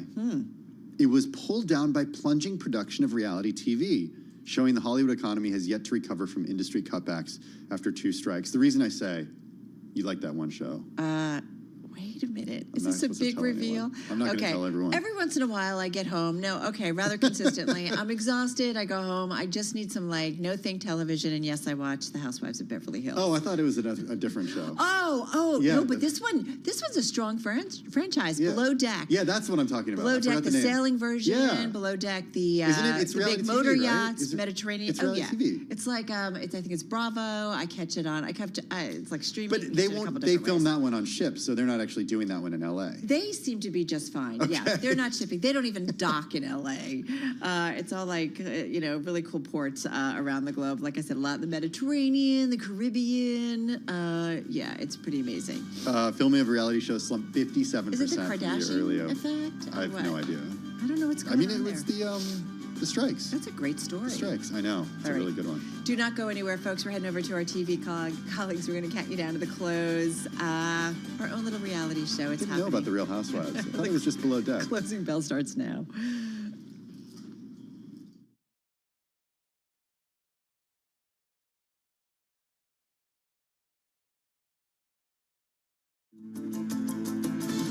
The Closing Bell, Bloomberg's comprehensive cross-platform coverage of the U.S. market close, starts right now. And right now, we are 2 minutes away from the end of the trading day. Romaine Bostic alongside Alex Steele, here to help you take you through the closing bells. It's our global simulcast. It starts right now. Scarlett Fu in the TV studio, Carol Massar and Tim Stenivek in the radio booth. Welcome to our audiences across all of our Bloomberg platforms. On a pretty historic day here, Carol Massar, a huge sell-off in tech with the Philadelphia Semiconductor Index hitting fresh lows on the day, down 7%. Worst day since the onset of the pandemic. Really substantial, right? It's something that we've been talking about. I know you guys have as well. A couple different reasons, whether, more restrictions potentially coming out of the Biden administration in terms of tech sales related in the semi area to China, but also, thinking about the Bloomberg Business Week cover story where Donald Trump was asked about, protecting of Taiwan, of course, home to TSMC, and not necessarily saying that he would run to Taiwan's aid, which makes you wonder about, okay, what does that mean for the global supply chain in the semiconductor world. And it's not just semiconductor stocks today. We got Apple shares down 2.5%, Meta Platforms down 5.6%. We got Amazon down 2.6%, Microsoft down 1.3%. The Mag 7, big tech, the stocks, you name it, it's selling off. Remember when we ask everyone what they think about the election and how that's going to affect markets, and everyone says, no, no, no, it's too early to talk about that. It won't happen until we get closer to November. It's happening. Well, that was also sort of my point earlier, is that were we already sort of set up for something along these lines? I was saying that Scott Rubner at Goldman says that today usually marks a turning point for returns on the equity benchmark. This is going to data all the way back from 1928. Yeah, well, it gets to the point, too. I think to Scarlett's point, too, elections do matter, not always in the most dramatic way, but they certainly do. An interesting day. And just look at that screen here, because this really tells a big part of the story. You have the Dow Jones Industrial Average up 240 points, up 0.6%, really on the back of just a couple of names. That's a record high. But let's flip now to the other stocks here on the screen. You have an S&P 500 down almost 80 points, more than 1% here on the day. A NASDAQ composite down more than 500 points, or about 3% on the day. And you have a Russell 2000 also down about 1% here on the day. And there's some pretty big moves to the downside. We talk about the Philadelphia Semiconductor Index down the most since 2020, Carol. And, of course, that NASDAQ 100 down the most since 2022. All right, let's get to it because some earnings crossing. United Airlines crossing. Here's the red sticky, as we call it here at Bloomberg. Second quarter adjusted EPS, folks. It's a big beat. $4.14 a share. That compares with a street estimate of $3.93 a share. So you're talking about 21 cents to the upside. Also looking at passenger revenue, $13.68 billion. That's a little light. That's for the second quarter. $13.74 billion was the street estimate. Also looking at second quarter operating revenue. That's coming in just a hair light, $15 billion, Alex. That compares with an estimate of $15.04 billion. Stocks down about 1.8% here in the aftermarket. Yeah, let's get to some of the details here. So they say in the press release that the company sees mid-August now as the inflection point when industry-wide oversupply eases and United is positioned to benefit. Basically, overcapacity, that weighs on fares, that weighs on revenue, and they see that mid-August is that inflection point. But that does imply, though, that that top line stays strong and that travel does stay strong. And you're taking a look at the stock down by about 2.6%. Yeah. They're also talking about premium revenue, basic economy revenue, and market share shift, all among the domestic road warriors, all that getting momentum in the second quarter for them. I am curious, though, too, when they talk about, maybe they're basically saying they're going to pull capacity in order to deal with this here, but there are still some other costs that they have to contend with that they mentioned in the release here that really aren't going to be solved necessarily by taking planes out of service. And I do wonder how you right-size this ship if there is legitimately a softening in demand for air travel. Yeah, it's interesting because, you know, not apples to apples, but Spirit Airlines reported earlier today, and they said that that they actually had total revenue for the second quarter they thought would be lower than they expected, but it wasn't because of capacity issues. It wasn't because of ticket revenue. It was because of non-ticket revenue. United coming out and saying that revenue diversity is helping them, and that they have they've been preparing for this idea that Alex was talking about that inflection point being when there's an industry-wide domestic capacity would just. They're well positioned for that. They're ready for that. Yeah, not to mention the fact that they, of course, benefit from strong travel demand in Europe and in Asia, which kind of sets it apart from some of the other carriers. Let's just go to the IMAP for a moment, because even as we look at the market and the sell-off, especially in the tech space, whether you're looking at chip makers or software companies, overall, you have more advancers than decliners when you look at it on a sector basis. Consumer staples, energy, up by at least 1%. Financials also higher by 0.9%, but it's the heaviest weighted sectors, tech, communication services, and consumer discretionary, that are really weighing on the S&P 500. They're each down by at least 1.8%. All right, that's a sector look in terms of winners and losers here. Let's get to some of the individual gains, if I may, in terms of the trade. And keep in mind that about half the names in the S&P 500 actually did post gains today. Intel at its highs today, despite the sell-off in the semiconductor index. You did see Intel at one point up 8% in today's session, just eking out a little bit of a gain, 1/3 of 1%. What's interesting is Intel and Global Foundries were two names in the semiconductor sector that we did see actually rallying in today's session. Basically, investors doing some speculation that the two could benefit potentially from some fresh policies under either a Biden or Trump administration. The other thinking was that that Business Week cover story where Donald Trump was saying, wait, maybe we won't come to Taiwan's aid should China put intense pressure or amp its pressure up on Taiwan specifically. Taiwan, of course, home to TSMC, a foundry. Intel increasing its foundry build out, certainly here in the United States. Same thing for Global Foundries. So Intel was up a little bit in today's session. Global Foundries was up, finishing the day with about a gain of 7%. So investors may be thinking, okay, just a lot going on in the semi space, and maybe these are two names that ultimately benefit. Got to mention Roche Holding, ADRs that trade here in the United States up about 7.5%, pretty much finishing near its highs of the session. The company out, experimental weight loss pills showed meaningful weight reduction in an early stage study among obesity patients. So this company could certainly be a challenger to the likes of Eli Lilly and Novo, who definitely did see some pressure in today's session. And just real quickly, J&J also out with the earnings today, and Johnson & Johnson up 3.7%, outperformance there. Second quarter profit beating Wall Street projections. Strong pharma sales. Company cut its full year forecast, though, to account for a spate of recent acquisitions. So you did see some names actually pop in today's trade. Okay, some names that didn't pop today were certainly semiconductors. Worth revisiting what happened on the stocks today after that broad sell-off in chip companies. Down 6.8%, its worst day since March of 2020. Interestingly enough, only trading at levels last seen just about 3 weeks ago. The concern, again, is that tighter U.S. restrictions on chip sales to China, and the Biden administration telling allies that it's considering using the most severe trade restrictions available if companies such as Tokyo Electron and ASML continue giving China access to advanced semi technology. We saw those stocks sell off overseas. Here in the U.S., we saw NVIDIA, AMD, and Broadcom fall as well. In addition to that, it wasn't just chip stocks that fell. We also saw mega cap tech under pressure. Meta and Alphabet fell today. Also, shares of Apple under pressure, falling 2.5%. And I mentioned Spirit Airlines in the context of talking about United just a little earlier. Spirit shares fell after the company estimated that total revenue for second quarter would be lower than previously expected, mostly due to non-ticket revenue. So what we're talking about is the add-ons that it charges separately for assigned seats, printed boarding passes, an in-flight bottle of water, heavy bags.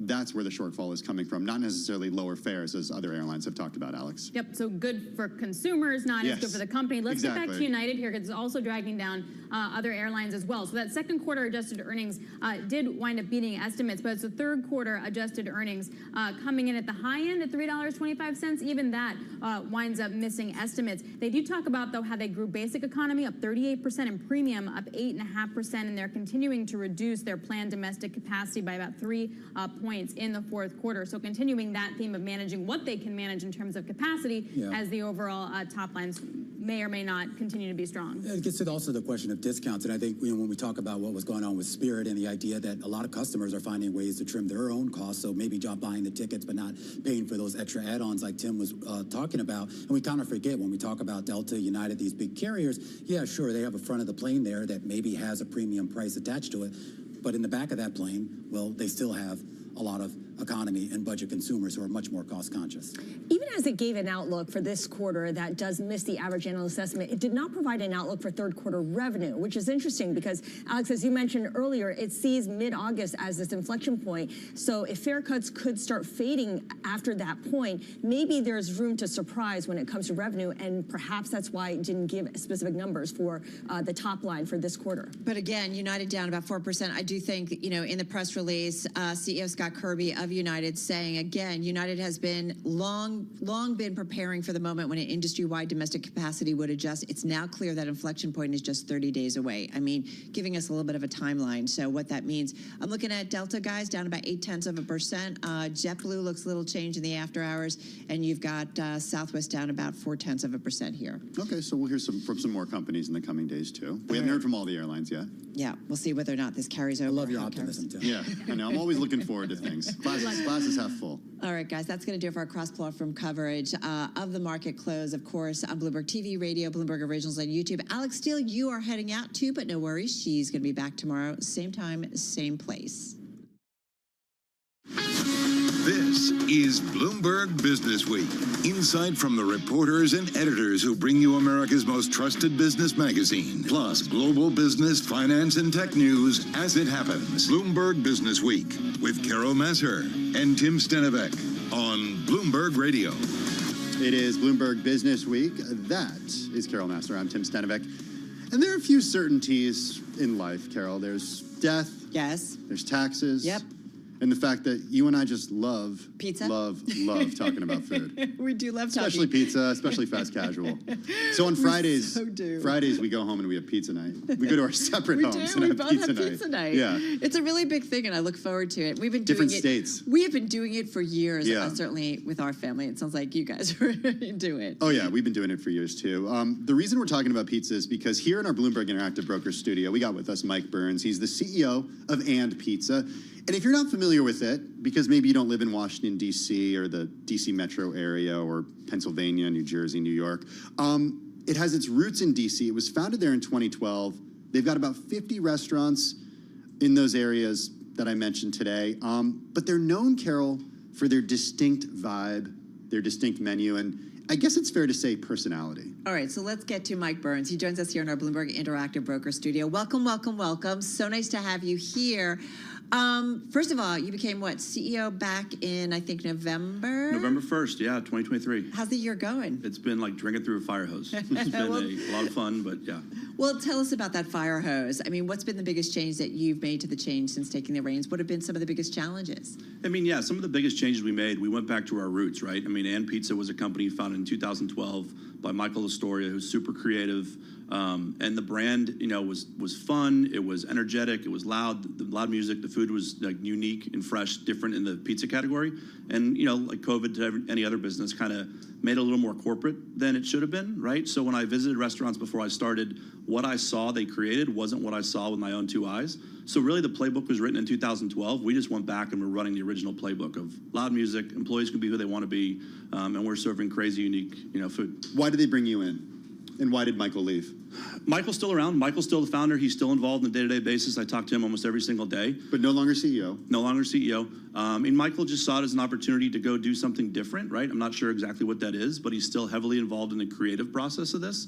But we needed somebody to kind of come in and level set the business, right side the ship. You know, coming out of COVID's tough. And if you're not a restaurant operator, it can be really daunting, right? And I came from a pizza buffet chain before this, right in the middle of COVID. So to come out of that to go into this is very similar. And especially on the, you know, in the Northeast where COVID hit the worst, we just came out of it a little bit slower. So, you know, Michael kind of chose me to take his, fill his shoes and, you know, move the brand forward. There is so much out there when it comes to pizza. Certainly here in a city like New York City or the New York Metro, you've got small shops, you've got big chains or bigger chains, if you will. How do you guys really think about continuing to, you know, differentiate yourself and stand out? Yeah, we're unique. Because it's competitive. It's way competitive, right? Especially in New York City, right? But in DC, it's not a huge competitive pizza market, right? Yeah. We have the largest share of pizza in DC. We have 40 shops within an hour of the White House. But it's a very unique experience. You don't just come in and get a slice. It's individual pies, kind of like some of these other guys. Does Joe Biden like pie? Do you know? I don't know. Okay. We don't know. Did Donald Trump like pie? It always goes back to we will not comment on either of that. Okay, But, sorry. Yeah. So no, I mean it's unique. It's a fast casual, you know, segment. We compete not just with pizza, but we compete with like the Paneras. That's what I was going to say. Yeah. Like when somebody walks into one of your restaurants, and there used to be one, I mean, there might still be there, but where I used to work, there was one right outside. I would go there all the time. And it wasn't, the choice that I was making wasn't whether to get pizza or not. It was whether to go there, Sweet Green, Cava, or Chipotle. Yeah. So how do you think about that? Yeah, that's what we plan, especially for lunch, right? You have our pizza cooks at 600 degrees for 2 minutes, so it's faster than anybody else you could get, right? You can't get that from Pizza Hut, Papa John's, all that stuff. So we compete with a Cava Sweet Green. But there have been some issues with competitors in the pizza space. Mod Pizza, for example, seems to, for now, staving off bankruptcy, but coming under pressure. Blaze Pizza was super hot a few years ago. I don't know what the status of it is now, but this idea of made to order, very quick, entire pies. How's that space looking right now? I mean, for us, I think it's good. I mean, you got to give Mod credit. They got to, you know, hundreds of restaurants in a pretty relative short period of time. It's always hard to grow that fast, especially in the fast casual space. I mean, COVID ravaged that. I mean, fast casual wasn't really set up for drive-throughs or, you know, third party. It was really you come in, get your pie, go back to your office. So when that dried up, it's hard to pivot. I mean, so you got to give Mod credit for climbing out of that. It looks like they have. I mean, with us with 50 locations, it's easier. We can move a little bit faster. So we pivoted pretty quick. The fast casual space is much, you know, grew at a much higher rate in 23 versus, you know, QSR and full service. We think we're positioned for that. We're just more unique than a regular pizza place. I mean, if you want to come in and just get a slice of pizza and move on, we're probably not for you. If you want to come in with your hat on backwards and a neck tattoo and rock out to the music, like, we're your spot. The business. Yep. Talk to us about. Where is your neck tattoo? It's coming. You should get one. It's coming. Profitability, top line growth, pressure and costs. Walk us through the metrics. Yeah, so I think the fast casual space, the pressure and cost doesn't affect us as much as it does QSR, right? I mean, it actually helps us in some ways, which sounds crazy. It drives up costs for QSR. So now the price difference from us to McDonald's is not that dramatic as it was a few years ago, right? I mean, so we're a little more competitive. So where we weren't a value play before, we kind of are now.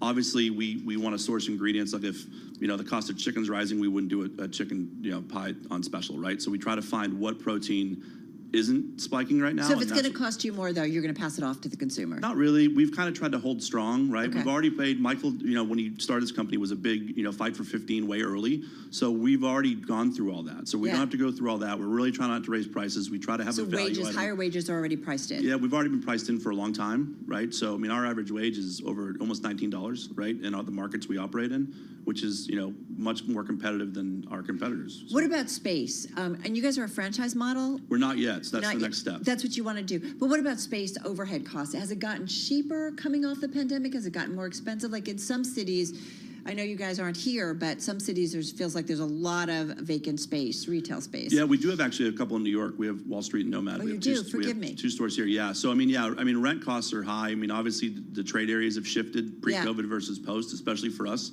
So luckily for us, we've worked with our landlords to reduce rent in some locacations. We might have to exit some locations strategically if it's just the side of town moved. It just moved. Yeah. So it's too expensive. You talked about the higher wages. Michael Astoria was lobbying for $15 minimum wage years ago. The founder of Van Pizza. How does it translate? We know it's expensive to have employee turnover. How has it translated, higher wages translated into retention of employees? Give us the metrics there. Because that's a calculation you have to make. Yeah. I mean, for us, I think to us, we've kind of taken, yes, we have to pay them a fair wage. We pay above market.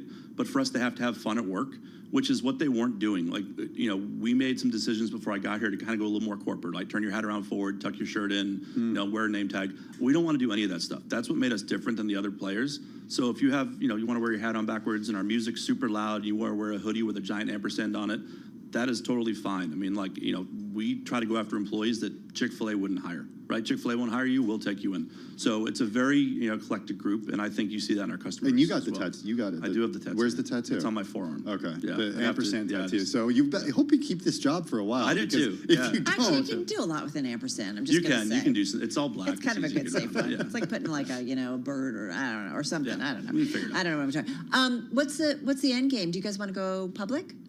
I'm not sure. We're gonna try to franchise first, right? I mean, we're not gonna try. We're going to franchise first. We have a franchise group out of New Jersey already. We're completing all our franchises. Why franchise? Because you can grow faster. You can grow faster, right? Yeah. And we want to grow it in adjacent markets at the same time. So we can pick a couple franchisees, open simultaneously, and go from there. But the franchisees match the higher wages that you pay at company stores? They don't have to. We can't control what they pay their employees, but we would try to select franchisees that have the same beliefs, right? The music cranked up, hire these employees, like. Because that could be tough. I mean, we don't have much time left, but going to one store somewhere that's owned by a franchisee versus a company-operated store and it being a completely different experience, that could be a challenge. That's always a challenge of franchising, right? You can't get involved in who they hire and who they don't. But 10 seconds. What's your favorite pizza? Pineapple Jacked. Do you have eggplant? We don't have eggplant. Mike, come back. So close. Mike. Come back. Bring pizza. Absolutely. This will be great. If you come back on a Friday, you have to bring pizza. For sure. Friday, it's like religion around here. Mike Burns, the CEO of Van Pizza, joining us. This is Bloomberg. Coming up, an incredible documentary on space.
4:21 on Wall Street. We do check markets all day long here at Bloomberg, keeping an eye on United Airlines after hours. Says third quarter profit will fall short of Wall Street's expectations as U.S. carriers slash ticket prices to lure domestic travelers, keeping even the industry's largest players from fully capitalizing on record summer travel.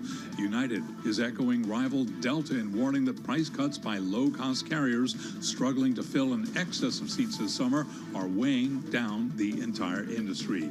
After hours, right now we got UAL trading a little changed. Turned out to be a mixed day. The Dow higher by 243 points, up 0.6%. But the world's largest tech companies got hammered today as concern about tighter U.S. restrictions on chip sales to China spurred a sell-off in the industry that has led the bull market in stocks. S&P down 1.4%, NASDAQ down 2.8%, 10-year yield 4.15%, the 2-year 4.44%. Spot gold down 0.5%, $24.57 the ounce, while West Texas Intermediate crude up 2.7%, $82.94 a barrel. Among chip makers, NVIDIA down 6.6%, Advanced Micro down 10.2%, and Broadcom down 7.9%. Recapping S&P down 1.4%, I'm Charlie Pelleton. That is a Bloomberg Business Flash. Thank you so much for that update, Charlie Pellet. Well, when we talk about the space race, a lot of people probably think of the billionaires, Elon Musk, Jeff Bezos, Richard Branson. But there's a different kind of space race happening, and it's the race to fill low Earth orbit with satellites. And that's the focus of a new HBO documentary, Wild, Wild Space. It premieres tonight at 9 p.m. Wall Street time on HBO. Here's a tiny bit of the documentary talking about how so much of what we rely on comes down to the satellites that are flying all above our heads. Most people don't appreciate how much of their lives has space technology underlying it. The fabric of our civilization runs on satellites. From package delivery tracking, GPS, tomorrow's weather forecast, internet delivery. And that, of course, is from the HBO documentary Wild, Wild Space, premiering tonight at 9 p.m. Wall Street time on HBO. The documentary based on Ashley Vance's book, When the Heavens Went on Sale, the misfits and geniuses racing to put space within reach. And we've got with us Ashley, also a features writer at Bloomberg Business Week, also the author of the first Elon Musk biography, Elon Musk, Tesla, SpaceX, and the Quest for a Fantastic Future. Also joining us in the Bloomberg Interactive Brokers studios is Ross Kaufman. He's the director of Wild, Wild Space. Ashley, Ross, welcome. We loved the documentary. Congratulations. So, yeah, congrats. Thank you so much. Thanks. The film, years in the making, and we actually see some of the main characters age quite a bit in the film. Ouch. No, but everybody ages. So Come true. on. It's Everybody so true. ages. I mean, you see masks during the pandemic. Yes. You see, it's kind of crazy. You see empty warehouses filled with like lead paint chips go into, pristine areas where they're building rockets. Ashley, how did the film come together? Well, I'd done the Elon Musk biography, which came out around 2015, and was not a space nerd going into that, but SpaceX was my favorite stuff to report on. And then right when I finished the book, pretty much because I think SpaceX had proven some things out and commercial space felt real, there were these rocket and satellite companies that suddenly were popping up, not just in the United States, but all over the world. And everyone thought, oh, I'm going to be the next Elon Musk and whatever. People thought maybe you can actually make it go with this. And so I just kind of caught the bug, and I spent a couple of years going literally all over the world trying to find the most interesting stories. And so, a bunch of those went into the book, and then started filming a bit along the way, just because I had this access to these rooms. You don't usually get to have a camera, and we kind of caught the companies young enough where you were able to be in the mission control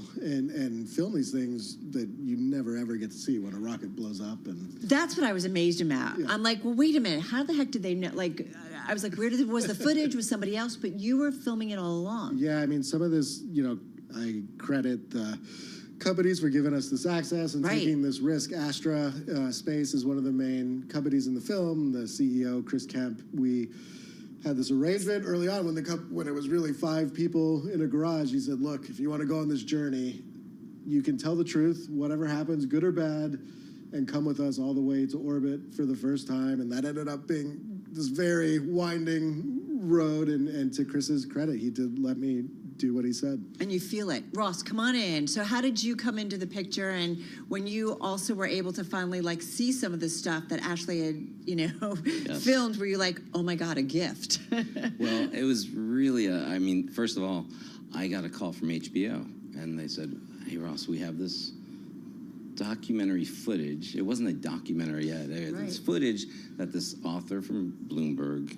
filmed, and it's kind of all over the place, to be honest with you.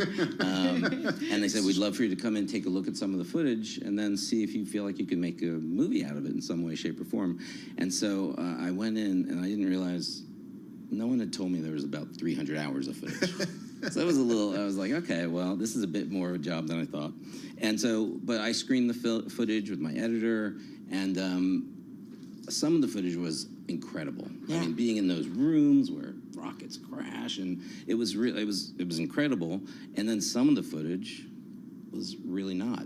It was funny. We really had to really gut through it all. In telling these stories. What was really cool, as Ross was saying, I had never made a film before. I just had this idea. This would be a cool thing to try, to do a movie and a book at the same time. It turns out I bit off more than I could chew. And look, I mean, Ross has won an Academy Award. It was amazing to have him come on. And so, he came on with fresh eyes. I had spent years reporting on these subjects. You start to lose a little bit of perspective of what the wider world knows, what they don't know, what's going to appeal. And so Ross had gone through the book. He'd gone through the footage, and as you guys saw, a lot of this story is this group of friends who were at NASA Ames, which is the NASA Silicon Valley Center, in their 20s. They had this guy, Pete Warden, who was the head. He's this iconoclastic brigadier general who wanted... Who's the dad and the grandfather and the uncle all rolled into one. He is, right? And he brought in all these young kids and wanted them to do weird stuff in space, like go show that NASA can be better, was basically it. And so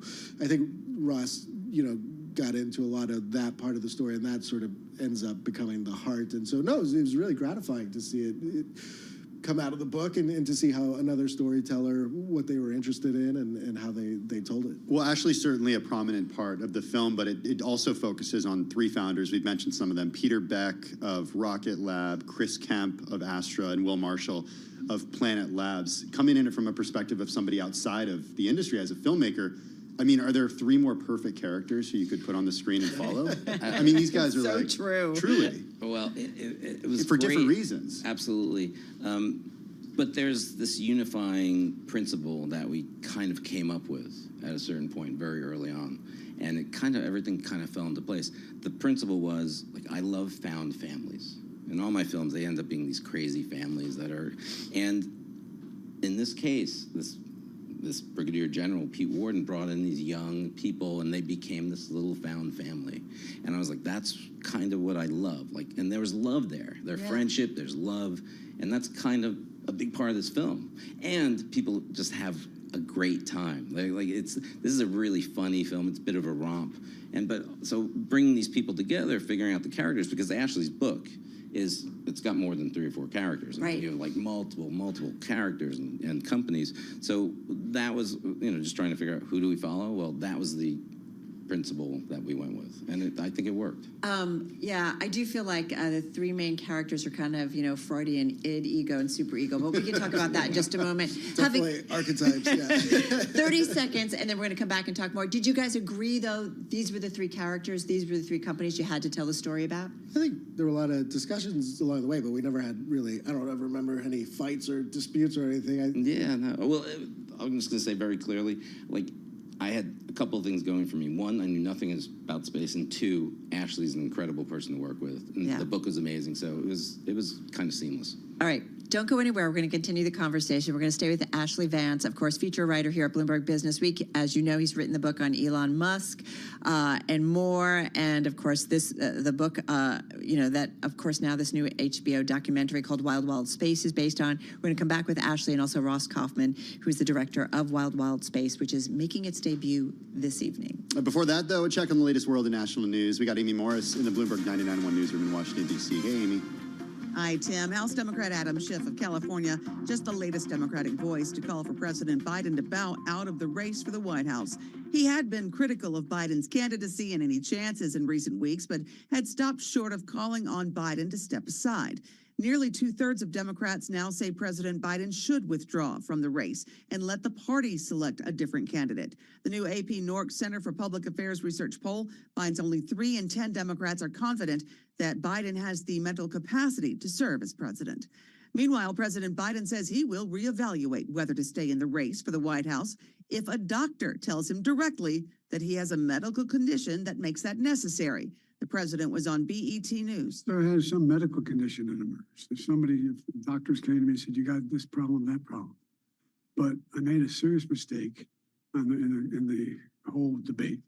That full interview airs tonight on BET television. Democrats are changing course and will not hold a virtual roll call to formally nominate President Biden until at least August. Critics believed the process was being rushed to head off calls for Biden to stand aside. And this is day 3 of the Republican National Convention.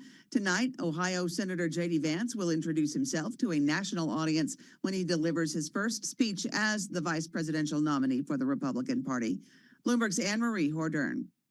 You know, he was raised by his grandparents who were blue dog card-carrying Union Democrats. And he's going to talk about how that Democratic Party doesn't exist anymore and how Trump's policies make sense for America, especially Americans that feel left behind and Americans that feel like inflation has just eclipsed their paycheck. Bloomberg's Anne-Marie Hordern in Milwaukee at the RNC. Global news 24 hours a day, whenever you want it with Bloomberg News Now. I'm Amy Morris, and this is Bloomberg.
4:40 on Wall Street. We do check markets all day long here at Bloomberg. An after-hour rally for Discover Financial after earnings up 2.5%. Discover reported net interest income for the second quarter that did beat the average analyst estimate.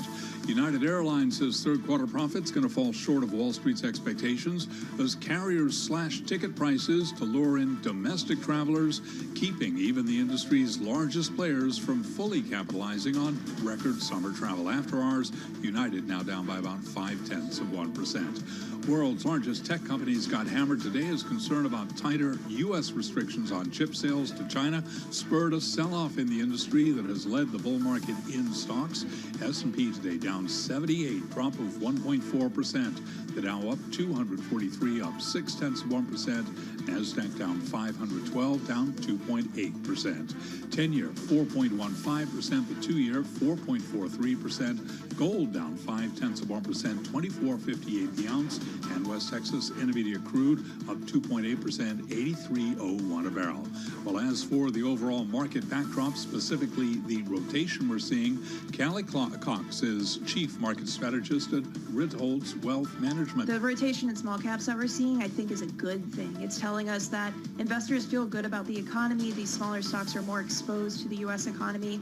And I think investors are finally seeing the possibility of the Fed taking its foot off the neck of the bull market there. I mean, this was a narrow bull market for almost 2 years. It was big tech versus everything else. And now we're seeing everything else rally and big tech sell off, which is the definition of a rotation here.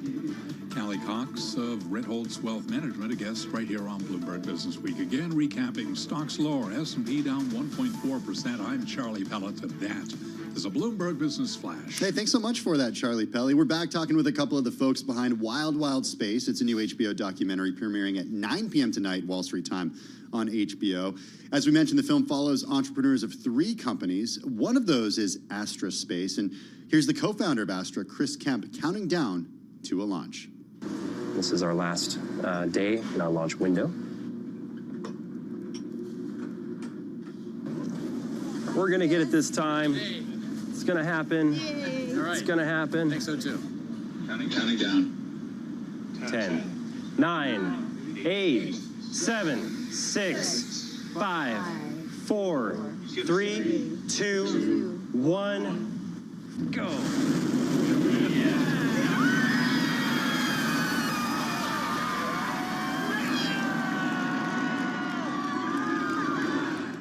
Well, that one obviously. I'm going to say for those listening on radio, the launch finally went off. Yeah. In case you were wondering. That's from Wild Wild Space, the new documentary premiering at 9 p.m. tonight, Wall Street time on HBO. All right, let's get back to Ashley Vance, features writer at Bloomberg Business Week, author of the first Elon Musk biography, Elon Musk, Tesla, SpaceX, and the Quest for a Fantastic Future, and a producer of the film. And with us, Academy Award winner Ross Kaufman. He is the director of Wild Wild Space. An earlier film of his, Born into Brothels, won the Oscar for Best Documentary 2005, as well as the Emmy for Best Documentary 2005. And he's been taking pictures in the studio, and we're assuming they're going to be killer pictures. We all want copies of them. We're just going to put it out there. Maybe get us an Academy Award. It's a lot of pressure. A lot of pressure. No pressure. All right, so Ashley, tell us, I keep saying the id, ego, and super ego. You do have 3 main characters and companies that are profiled. Tell us about them.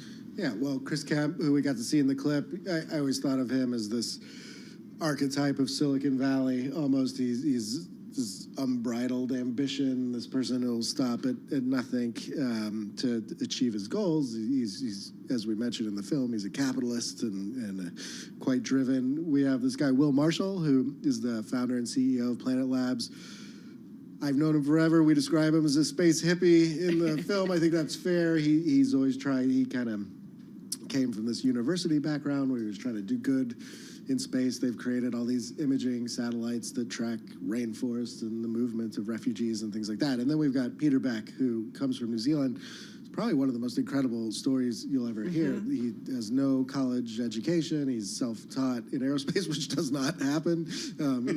Just so people know. It's phenomenal. You're supposed to have a PhD at the least to do this. And, these days Rocket Lab is really, after SpaceX, is really the most legit rocket company there is, and Peter is just that archetypal engineer. I mean, he is rockets call to him. He has to build things with his hands. This is what he was put on Earth to do, and he's possessed and all that. And then some of these characters, we see them, these things get challenged over time. You know, well, Marshall starts as a space hippie, still is one, but Planet goes public during all this. It does a lot of deals with governments. Its satellites sit in this weird place between nonprofit and not spying, but kind of watching everything that happens for governments. And so, you know, I think the film gets into some of that. Yeah, talk a little bit about that tension, Ross, because that's something that is certainly notable, is this idea of optimism and opportunity among the characters, but at the same time, this idea of democratizing imaging of every single thing every single day on Earth is something that, if not used correctly and in the hands of somebody with ulterior motives, isn't necessarily a good thing. Absolutely. I mean, it's like anything. I mean, look at the internet, right? People went in with the best intentions, and it doesn't always work out. Individuals are flawed. It's a gray area. These companies have to make money. It's a slippery slope, and you know, we're kind of dependent on these individuals, hoping that they will do the right thing. But when it comes to the bottom line, you know, even the best intentions can sometimes go awry. So I feel like this film also sheds light on a lot of the issues that we are not only facing, but we will face. I got to tell you, one of the things that kind of blew my mind is just how crowded it's getting. I know Bloomberg has done some reporting on this, and you think about, you know, all of these satellites that are, floating around, and I do wonder kind of how you are thinking about that, and do we need to be worried? Do we need to clean it up? It's something you guys bring up in the film. I thought about it a lot. I mean, part of the reason I went into this book and the film was, I'm a nerd, so I'm interested in this stuff, but I felt like the rest of the world wasn't paying a lot of attention to what's going on.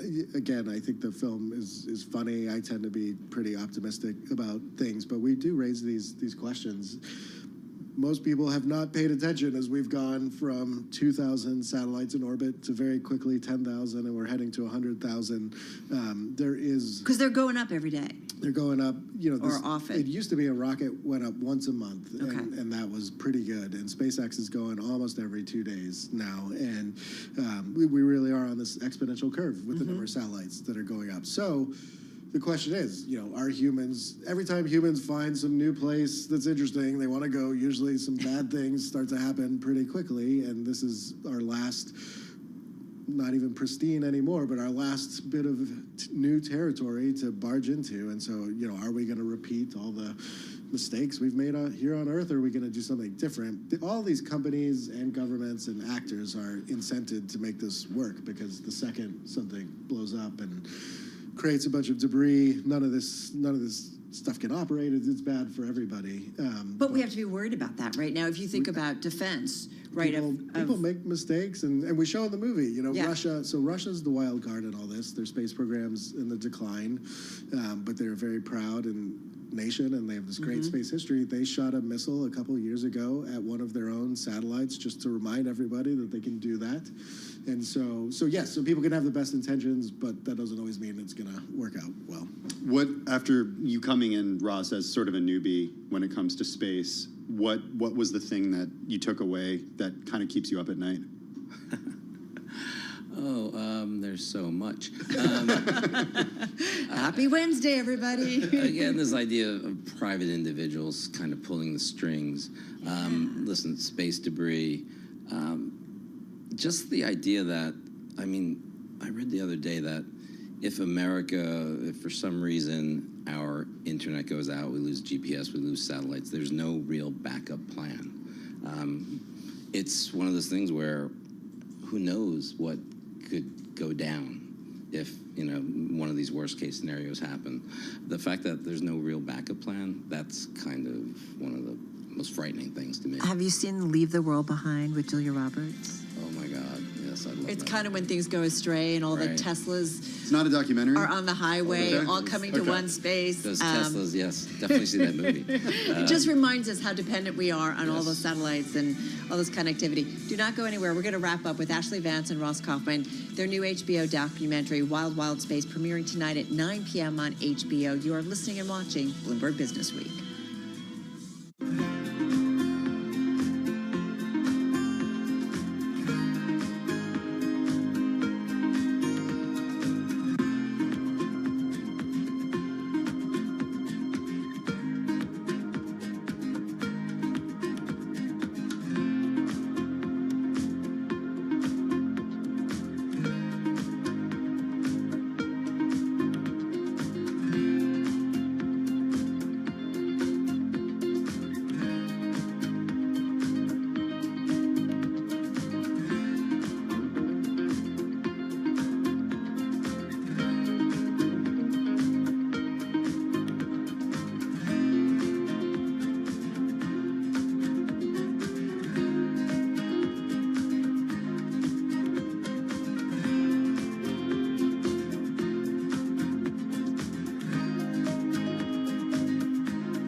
company news headlines on Bloomberg Radio. On Bloomberg World Headquarters, I'm Charlie Pellet. United Airlines says third quarter profit will fall short of Wall Street's expectations as carriers slash ticket prices to lure domestic travelers, keeping even the industry's largest players from fully capitalizing on record summer travel.